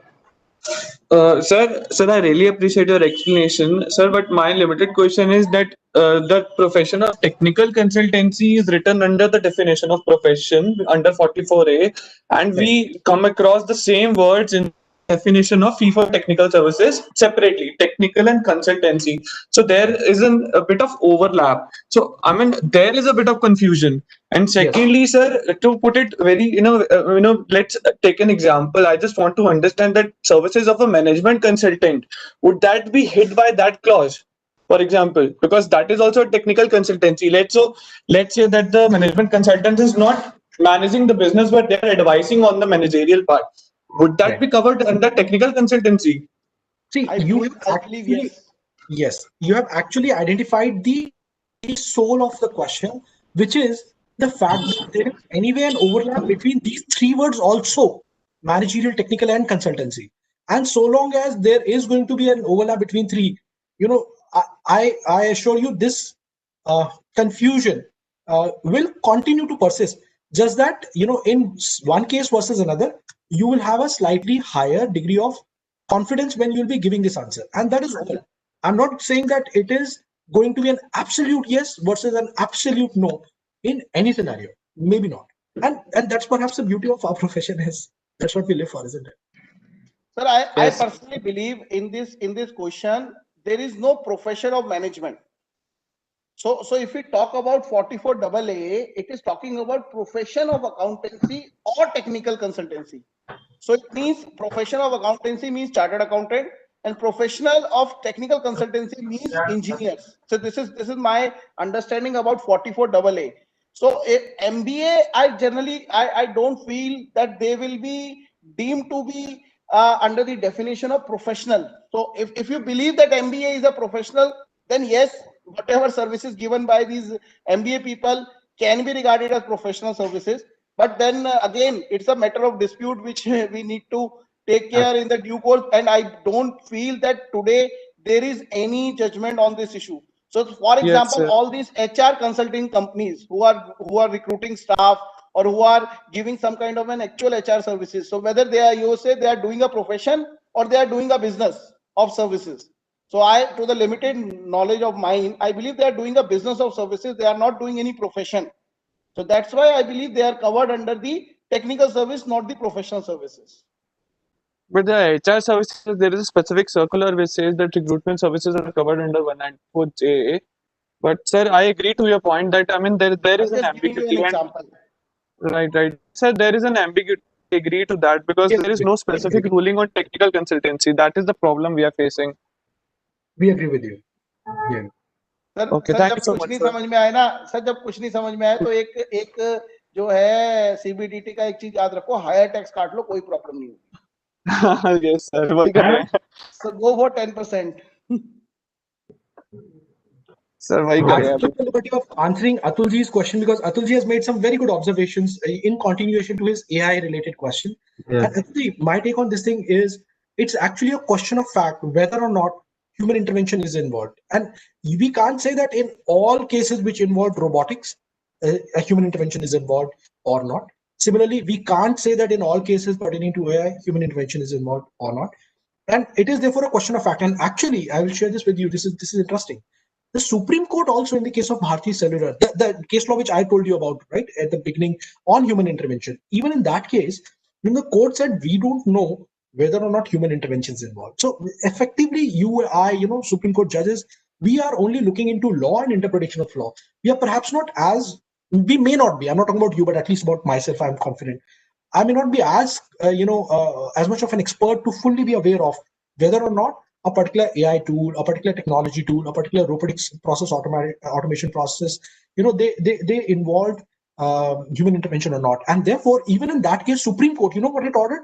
It actually said that get me a subject matter expert's report on whether or not a human intervention, a human expert was involved in this process or not. And therefore, my answer to your question would be very respectfully, yes, where human intervention is all involved, because you have highlighted that in some cases, and I am aware that, for instance, in automation, in automobile automation, right, where automobiles are being manufactured significantly using, and I've visited a couple of facilities, manufacturing facilities, where extensively these are actually done through robotics, yet human intervention is involved. there I would say that yes, such kind of processes, not the manufacturing process, but such kind of process where services are rendered, technical services are rendered by robots, but also involving human beings. They are FTS. But I assure you, at least for a few of them, where we were asked by our clients to analyze the factual aspects and threadbare detail, and we did it.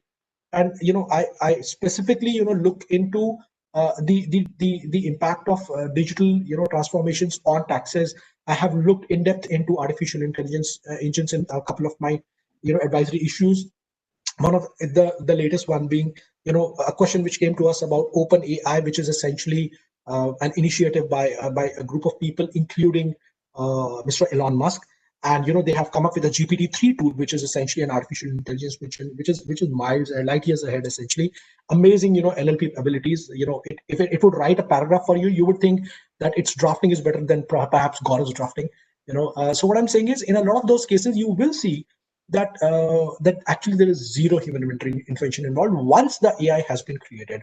So it's the AI which is rendering services to you. It's a chatbot which is perhaps rendering services to you. So where no human intervention is involved, no FTS. But where there is, as you mentioned, that in some robotics process it is there, yes, absolutely. So it's a question of fact. I just want to add, Gauravji, department perspective about this artificial intelligence. Yes, please.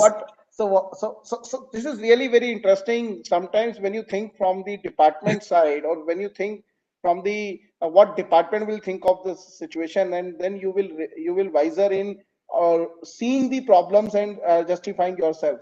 So department used to say, and I know in the TTL in couple of the meetings also, and otherwise also.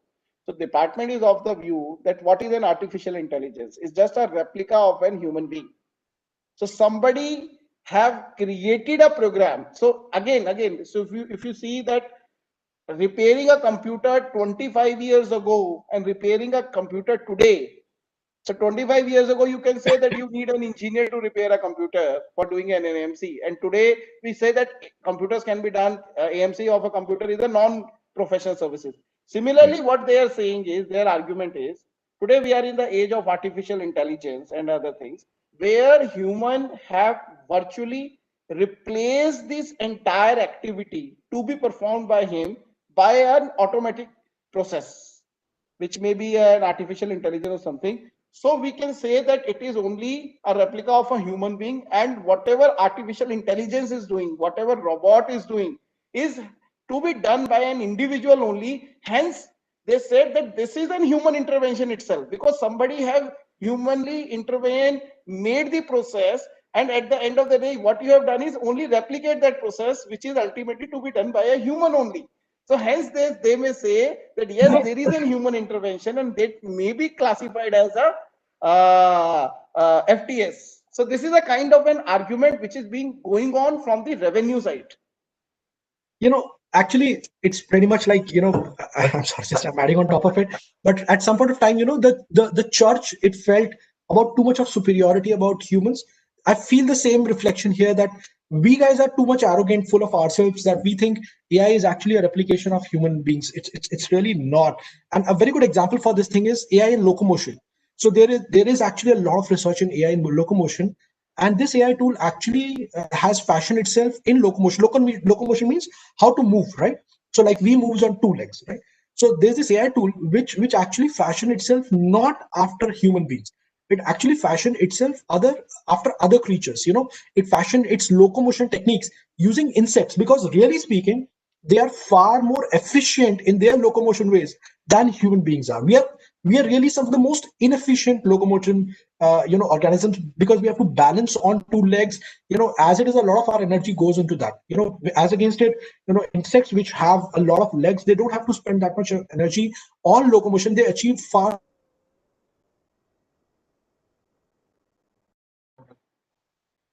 is a replica of human beings. Just like we've at one point of time, church used to feel that God created man in his own image. We didn't create AI in our own image. We just learn. That is what AI is all about. It's a self-learning mechanism, and we let it learn through whatever means it wants to, right? But let's see, it's an exciting area. I would love to talk to you, Avinash, one-on-one, and of course with one of all of you. It's a fantastic area, and I love this area. I do a lot of studies on this thing just because I'm praising about futurology. and its impact on taxation. But all the questions are right. All the answers are right because we don't know the complete answers right now. That's how I take it. Yes. Yes. So shall we move to the next question? Yes. Absolutely. Okay. Sure. So I've unmuted Mayank Gupta ji. Mayank ji, please ask your question, please. Hello. Anji, We can- Mayank, Sir, a company is receiving a software development services from a foreign company. Okay. And they are paying directly on their website link. So whether DTA provision and withholding tax liability arise in this case? You're not using any aggregator, etc. Because I'm only worried about really equalization levi applicability. The moment anybody tells me that the payment is being made online through a website, you're not bringing an equalization levi dispute here, right? No. Okay, right. So, okay, that thing apart, I think as long as the services are in the nature of software development, at a very fundamental level, there's no reason why we should not treat them as technical. Well, of course, where there are make-able clauses, there, of course, if it's a US treaty, which is happy to say that, technical plan या design को develop करके transfer कर दिया, तो भी काफी है. Or if it is a Singapore treaty, which adds the utility test on top of it that, the service recipient should be able to utilize that without recourse at a future point of time on its own.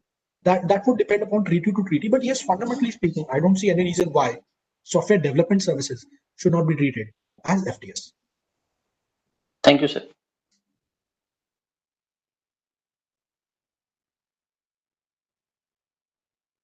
Any other questions, please? Sorry. I've unmuted Vartika ji, and this is, I guess, it's the last question we have on board. Hello ji sir, मेरा एक question है कि FTS की service provide की है Japan में Indian company ने, तो उस इंडियन कंपनी को कितना क्रेडिट अवेलेबल होगा कि जितना उसने टीडीएस डिडक्ट हो गया जापान में वो पूरा, या फिर जितना उसका इंडिया में टैक्स बनता है उस फॉरेन इनकम पे उतना? Second option. So actually, Vartika, the issue is it is commonly it's a common misconception that whatever tax you have suffered in Japan, you will get the credit for all of it in India. No, all the treaties say it clearly. Almost all the treaties say it clearly that the credit which will be available in India will be limited to the amount of tax paid by that SSE in India on such doubly taxed income. Now the problem here will be that the doubly taxed income is on a gross basis in Japan, but in India it's on a net basis, right? Because in India you'll be paying tax on a net basis. You would often find that if your GP rate or your NP rate is pretty low, that is effectively if your taxable income divided by the gross receipts is say only I'm guessing 20%, right? Then that would mean that on 100 rupees you have earned only 20 rupees in India. On 20 rupees, you are paying maybe at the rate of 25%, I'm guessing. So you have paid actually only 5 rupees of tax in India, whereas you have paid 10 rupees in Japan. So the Indian tax authorities will say that we will not give you the credit for entire 10 rupees. You have paid only 5 rupees in India. So we'll give you a credit of only 5 rupees, which means the remaining 5, that becomes an additional cost for the company. And for this purpose, you can look at the decisions in the case of Elite Core Technologies, etc., in the case of Bangalore Tribunal, where this issue has been discussed in further detail. Gaurav ji, here one more issue which have come up, which many people are asking. Right. So my tax liability in India on the foreign income is 5 only. So, Right. but the deduction is 10. So that Right. 5 rupees is my cost. There is no doubt. So whether this cost is allowable as expenditure. So this is An amendment was made which also did only serve half the purpose. So section 40A, small a, right? It says, and there are various clauses to it. I think clause 2 says that taxes are not deductible, right? And which taxes? Taxes which are paid on your profits or gains, they are not deductible. Now the question automatically arose that which taxes, Indian taxes or foreign taxes? Because if it's only Indian taxes which are not deductible, then I'll claim the deduction for those foreign taxes. And the legislature said no, thamba. Let us explain the law. And they explained the law, and they said any tax which is eligible for relief under section 90, section 98, 91, etc., all those amounts, they are not eligible. So which means foreign tax, right? But that's where again I still think there's a lot of scope for dispute litigation. In your example, Vartika, how much of the tax is eligible for relief? That's how one can probably still look at it. You paid $10 in Japan, you are getting actually a credit of 5 rupees. So there are two ways of looking at it. The entire 10 rupees is eligible for relief in India, but subject to a limit of 5 rupees, or only 5 rupees is eligible for relief, and therefore the remaining 5 rupees is deductible. And this is something on which we have issued opinion, etc. But yes, this is clearly something which is a debatable issue. And if you want to claim the deduction for this remaining 5 rupees, which was not allowed to you as a credit, be prepared that no tax authorities are going to take it lying down. They would disagree with it. Okay. Yeah. Okay. Thank you, sir. Hold on. Avinash, you were going to say something to it. No, nothing. Actually, what I am saying is, why I touch this issue is because many times people are asking these questions. So for example, if we talk about Germany, am I audible? So if we talk about Germany, so Germany, there is a trade tax. So trade tax is equivalent to what we have a corporate tax or something. Then there would be a municipal tax, and then there would be even a church tax in some cases. Right. So as far as the DTA between India and Germany is concerned, so they are giving the benefit of only the trade tax, which is I think Grevenschaft or something in German, what they have mentioned it. So in our DTA also this is mentioned. Now, what will happen to the taxes of the municipal tax, which is because in Germany, municipal taxes is also on the income, not on the municipal area. So municipality area houses, that tax is also being collected, but some portion of income tax is also being chargeable there. Similarly, in USA, when we talk about, so USA also there is a corporate tax which is being federal tax, which we call, and then there will be a state tax. So New York, we have a 12% state tax. Other country, we have other units, we have 8%. Delaware, we have 0%, something like that. So now, many times this question comes that in the DTA, this is not given in the definition of taxes covered. So when it was specifically written that these are not taxes covered, so can we take the benefit of the other taxes at least as a deduction in India? Because if I pay these taxes and if I'm eligible to take a deduction here, at least 30% benefit or 25% benefit should be given to me of that in terms of that particular. The argument is because they are not stated as a taxes covered. Although there is another set of judgment which says that even if it is not covered under taxes covered under 90, you can take the benefit under 91. So that judgments are also there. But what do you feel? Because this is an important thing when we talk about taxes, and this is a common issue which will come in our practical life. About German treatment, that why don't we try claiming this through Wipro judgment in under section 91, as you know, as thought provoking as that judgment is, but yet we can try that. And monetarily it would make more sense to try and claim 91 rather than 40A for those taxes. The problem is that under 90 only our taxes are 10% and the credit available is only 5 to 6%. So 91 does not arise. Right. But I think we should work on this, and we'll ask CBDT to give more clarification on this. Right. Okay. Vartika, I think your question is answered. Yes. Thank you so much, sir. Thank you. Welcome. Be with us. So, Gaurav, can we conclude today's session? Absolutely, sir.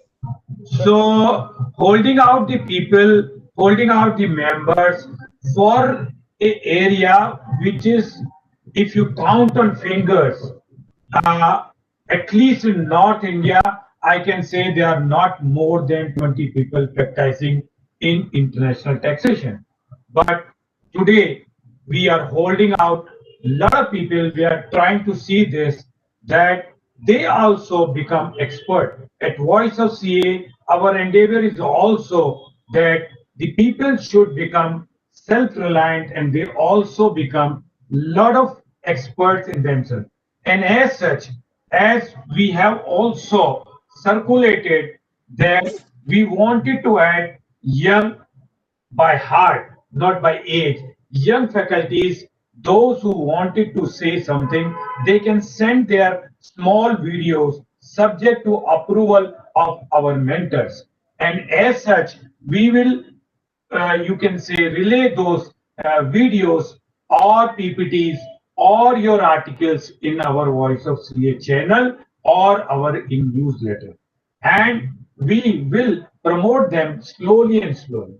And in this regard, Rajat ji is one of the addition. May I request Rajat ji to say vote of thanks and in the honor of Gaurav Singhal ji for concluding the today's session.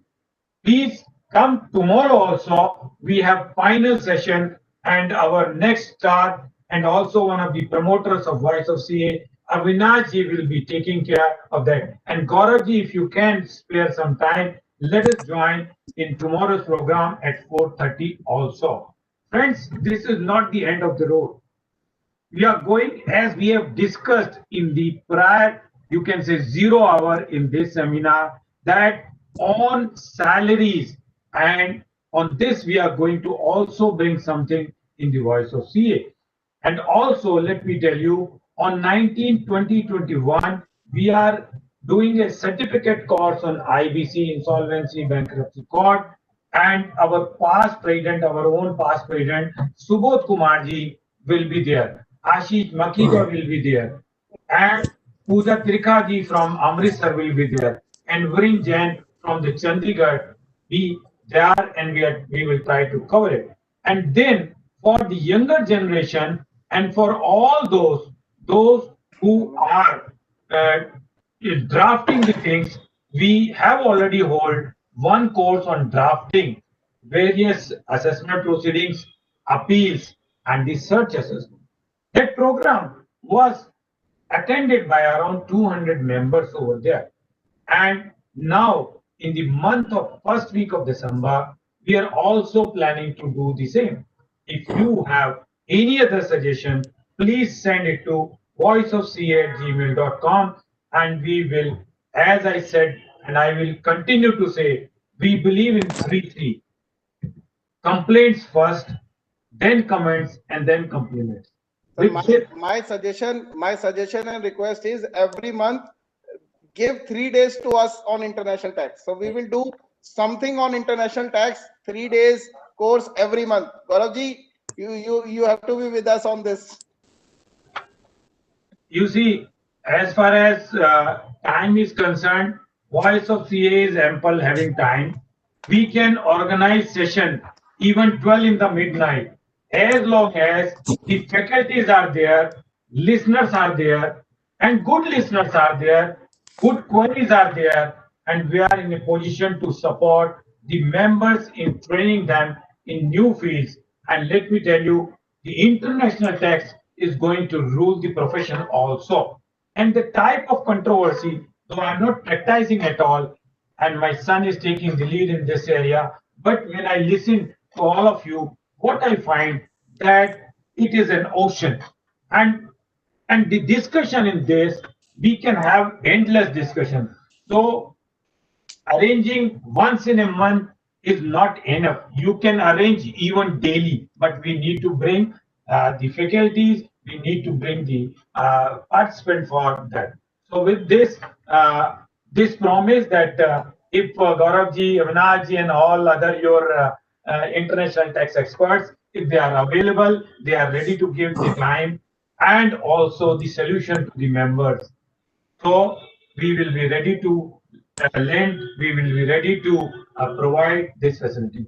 Gaurav ji, I will be needing your PPT also, not only on this topic, but if you have on other topics also, please send it to the voiceofca@gmail.com. Thank you very much. Please, Rajat, please do the honor.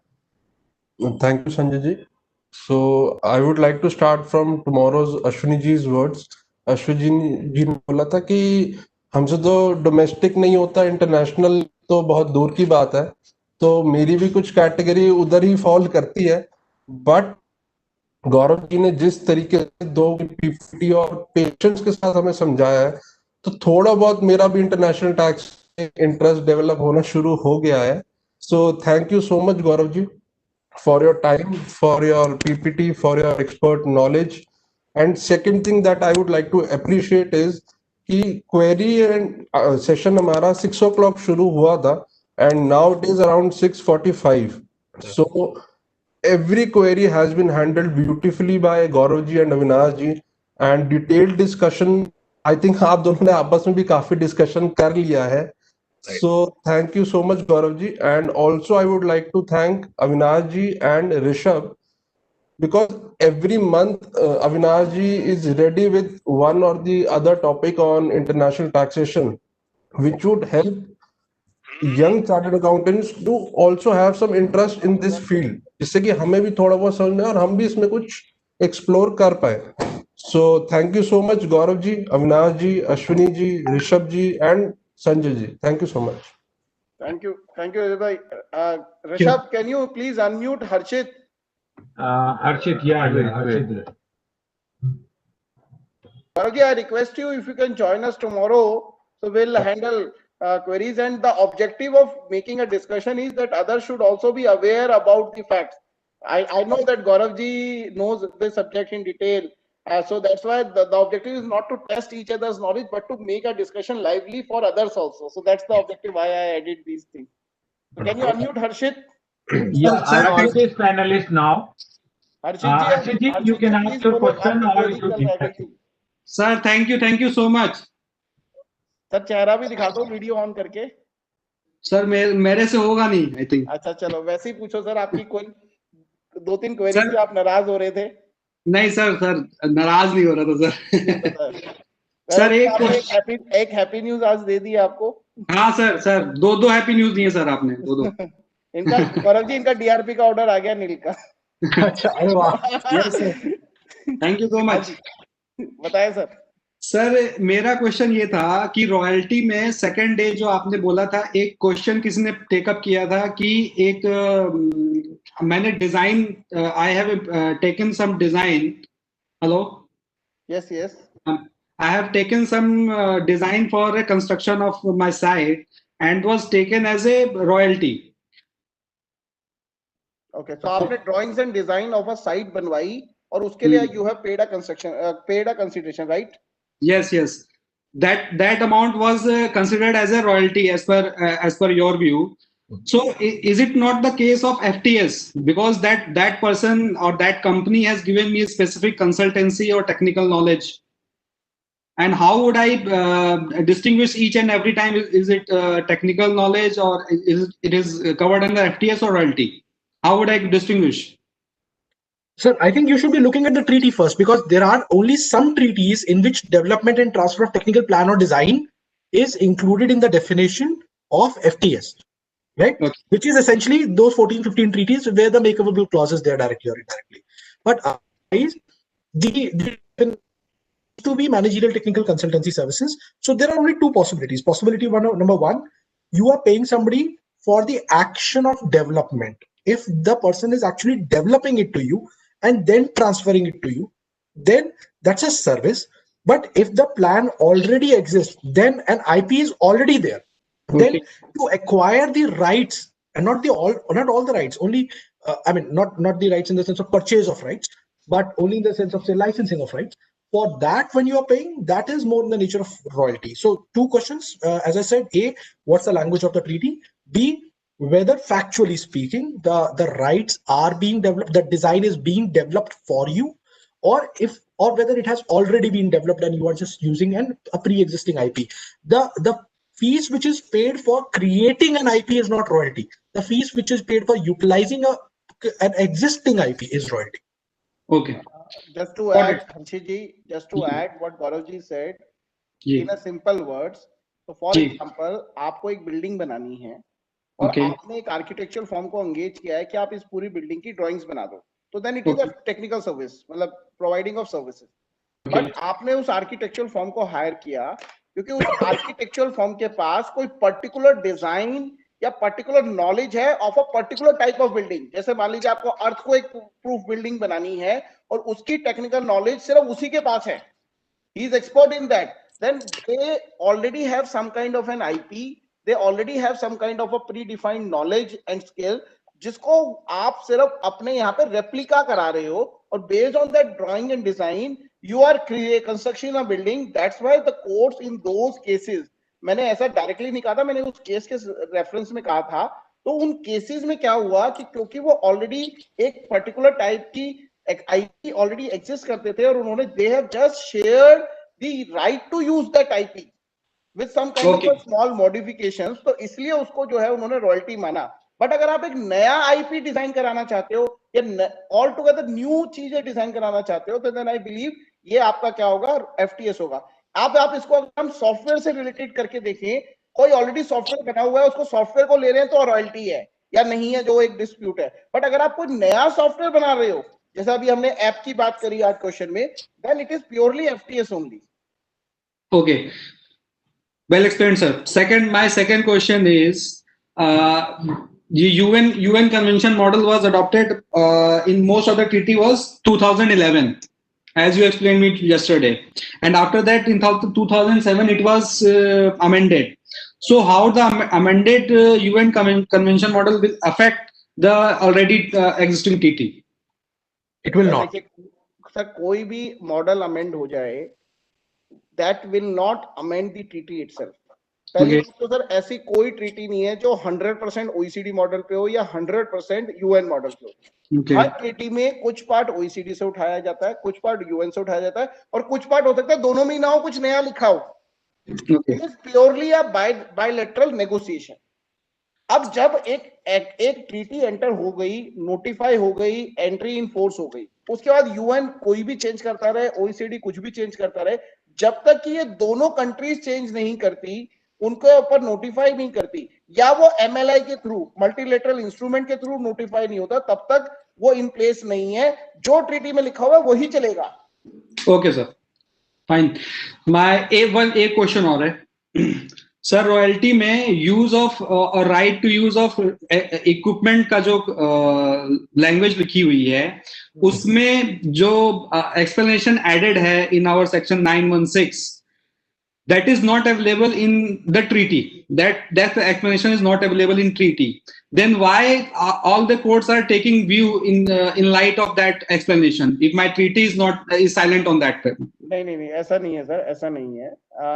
There are many treaties वहां पे use और right to use of a scientific technical equipment word लिखा हुआ है, और सिर्फ वही sir लिखा हुआ है. आप प्लीज उसको, आपने जो ट्रीटी पढ़ी होगी उसमें शायद हो सकता है ना हो. नहीं लिखा हुआ है सर, मैं कह रहा हूँ लिखा हुआ है, बट सर एक्सप्लेनेशन जो 5, 5 और 6 जो आप बता रहे हो वो उसमें इंक्लूडेड नहीं है ट्रीटी में. नहीं सर, है ना सर, वही तो मैं आपको बोल रहा हूँ कि ट्रीटी के अंदर ट्रीटी की डेफिनेशन ऑफ रॉयल्टी में देखेंगे तो शायद हो सकता है नीचे ना लिखा हो, बट ऊपर ही लिखा हुआ हो, यूज और right to use of any technical scientific equipment. तो जब अब बहुत सारी कंट्रीज में नहीं, अगर आप उसमें लेक्चर नंबर 3 देखेंगे तो वहां पे हमने ट्रीटीज, अलग अलग ट्रीटीज जो है उसका एग्जैक्ट डिफरेंस आपको निकाल के दिखाया है. उसमें से बहुत सारी ट्रीटीज जो हमने 3 या 4 ट्रीटी उसमें दिखाई है, उसमें लिखा हुआ है कि ये इक्विपमेंट वर्ड मिसिंग है. जिस ट्रीटी में इक्विपमेंट वर्ड मिसिंग है, मतलब साइंटिफिक और टेक्निकल इक्विपमेंट वर्ड का यूज और राइट टू यूज नहीं है, उन ट्रीटीज में वो एक्सप्लेनेशन अप्लाई नहीं करेगी. जिन ट्रीटीज में लिखा हुआ है, और मोस्ट ऑफ द ट्रीटीज में लिखा हुआ है, तो वहां पे वो करेंगे. और आप वो प्रनूड शिपिंग की जो जजमेंट है, जिसमें उसके अंदर उसको बहुत ब्यूटीफुली जो है मद्रास हाई कोर्ट ने डिफाइन किया हुआ है कि जहां पे ट्रीटी में भी लिखा हुआ है वहां पे तो आप उसको लेना ही पड़ेगा. Gaurav ji, you want to add something on this? I just wanted to sort of understand the question better because I don't have that background. मेरे ख्याल से जो सर पूछ रहे हैं वो ये पूछ रहे हैं कि क्वेश्चन ये है सर कि हमारे जो सेक्शन 916 है उसके अंदर यूज और right to use of a scientific technical equipment is also covered as a royalty. Right. Now he is saying that in the treaty definition it was missing. No, sir, no. So the explanation is not there. Now 5 and 6 explanation is not there. Sir, explanation नहीं है तो क्या हुआ sir? ये word तो है ना. Sir, these words are there in the definition of royalty itself. Explanation होने नहीं होने से क्या होता है? सर उसमें explanation है कि इसका physical presence हो चाहे ना हो, उसका आपके पास में कंट्रोल है या हो या ना हो, वो जो एक्सप्लेनेशन है that is not attached in the treaty. Control की बात कर रहे हो? हाँ, yes. Harshit, I think I've sort of understood. Yeah. Your question is fundamentally about whether the clauses of the treaty should be interpreted, or whether or not they should be interpreted in light of a subsequent amendment which was Yes, yes, brought yes, by the yes, yes. domestic tax law, right? आपका ये question Exactly, है। sir. Exactly. अब देखो इस सवाल के ऊपर जो सवाल का जवाब जो है वो है हाँ और ना। इनकम टैक्स के अंदर मेरे को ये लाइन, मुझे लाइन कहने में बड़ा मजा आता है, क्योंकि इनकम टैक्स में दोनों जवाब होते हैं। जैसे अभी आप रॉयल्टी के केस में देखेंगे, what is the fight which is right now before the supreme court. और ये अगर हम राम मंदिर का जो इशू था विच वाज वेरी इंपॉर्टेंट, और उसके बाद कोविड, इसकी वजह से वो डिले ना हुआ होता तो शायद आज तक उस इशू का रेजोल्यूशन होता। और इशू तो यही था कि रॉयल्टी के डेफिनेशन डोमेस्टिक लॉ के अंदर चेंजेस लेके आए हैं, क्या उसकी वजह से मेरे इंटरनेशनल इंटरप्रिटेशन, ट्रीटी के इंटरप्रिटेशन पे भी इंपैक्ट आएगा नहीं आएगा? क्योंकि हमने अपने डोमेस्टिक लॉ में तो लिख दिया कि boss royalty includes software license, license paid for software. I mean मैंने सिंप्लीफाई करके बोला है, लेकिन ट्रीटी में लैंग्वेज नहीं लिखी हुई है। तो वुड इट और would it not be imported into the interpretation of the treaty, जो हमने सेक्शन 90 वगैरह के अमेंडमेंट के थ्रू कोशिश करी है? That is fundamentally what is before the court, and some decisions have said no it should, and there are some such as Verizon etc which say that no, why should we not import it? We should import the meaning from the domestic law even into interpreting the treaty, and even if they at least not retrospectively but prospectively कर सकते हैं। इसी तरीके से capital gain में भी यही लड़ाई है। कैपिटल गेन के अंदर भी क्या लड़ाई है? इनडायरेक्ट ट्रांसफर हुआ है। So there are some set of decisions which are saying कि हाँ इनडायरेक्ट ट्रांसफर हुआ है, लेकिन वो तो डोमेस्टिक लॉ में लिखा हुआ है ना, ट्रीटीज में थोड़ा ना लिखा हुआ है। तो ट्रीटीज के केस के अंदर फॉर इंस्टेंस आप सोफिना का डिसीजन देखेंगे या सोनोफी फास्चर का एपी हाई कोर्ट का डिसीजन देखेंगे, उनमें भी यही कहा है कि ट्रीटीज के अंदर इनडायरेक्ट ट्रांसफर नहीं लगेगा, because those explanations are inserted in the domestic tax law, they don't incorporate, they don't amend the treaties. Your question is same, and therefore the answer to this question is given favorably by a lot of courts. ऐसा नहीं है सारे decisions ये कह रहे हैं कि नहीं, हमें एक subsequently incorporated explanation को, subsequently means subsequent to the entering into the treaty, subsequently incorporated explanation in the domestic law should be definitely used to interpret the terms of a treaty. ऐसा कोई जरूरी नहीं है कि courts ऐसा कह रहे हैं। For royalty, for capital gain, there are decisions which are favorable to the assessee, and there are few which are negative also. Capital gain में भी ऐसे negative. तो इसी तरीके से same fundamental will also apply for interpreting this particular clause of payment of rent, for payment of right to use the ICS equipment, industrial commercial scientific equipment. तो उसके लिए भी ये चीज सिमिलरली उतना ही अप्लाई करती है। I think if you want to argue that the explanation in section 916 should not be read into the treaty, I believe, and we are already we have already met in an appeal on this matter, on this exact matter. I think you have a very strong case. Okay, thank you, sir. Done, sir. Bhai, I hope your all doubts are clear. And yes, sir, till now. And you will not scold me after that. So, cashier cash tallies. Not at all. Yeah, cashier cash tallies now, it's 0. As per the cash book, it is tallied with the physical verification. Yes, sir. Everything is tallied. Thank you, sir. Yeah. Thank you, Gaurav ji. Thank you very much. And request you to join tomorrow Thank you, Gaurav, sir. if you have time. Thanks. Thank you. Thank you, Sanjay ji, for organizing everything. Thank you, Rishabh, for a very good moderation. Stay safe, stay healthy. Goodbye. Okay, good night.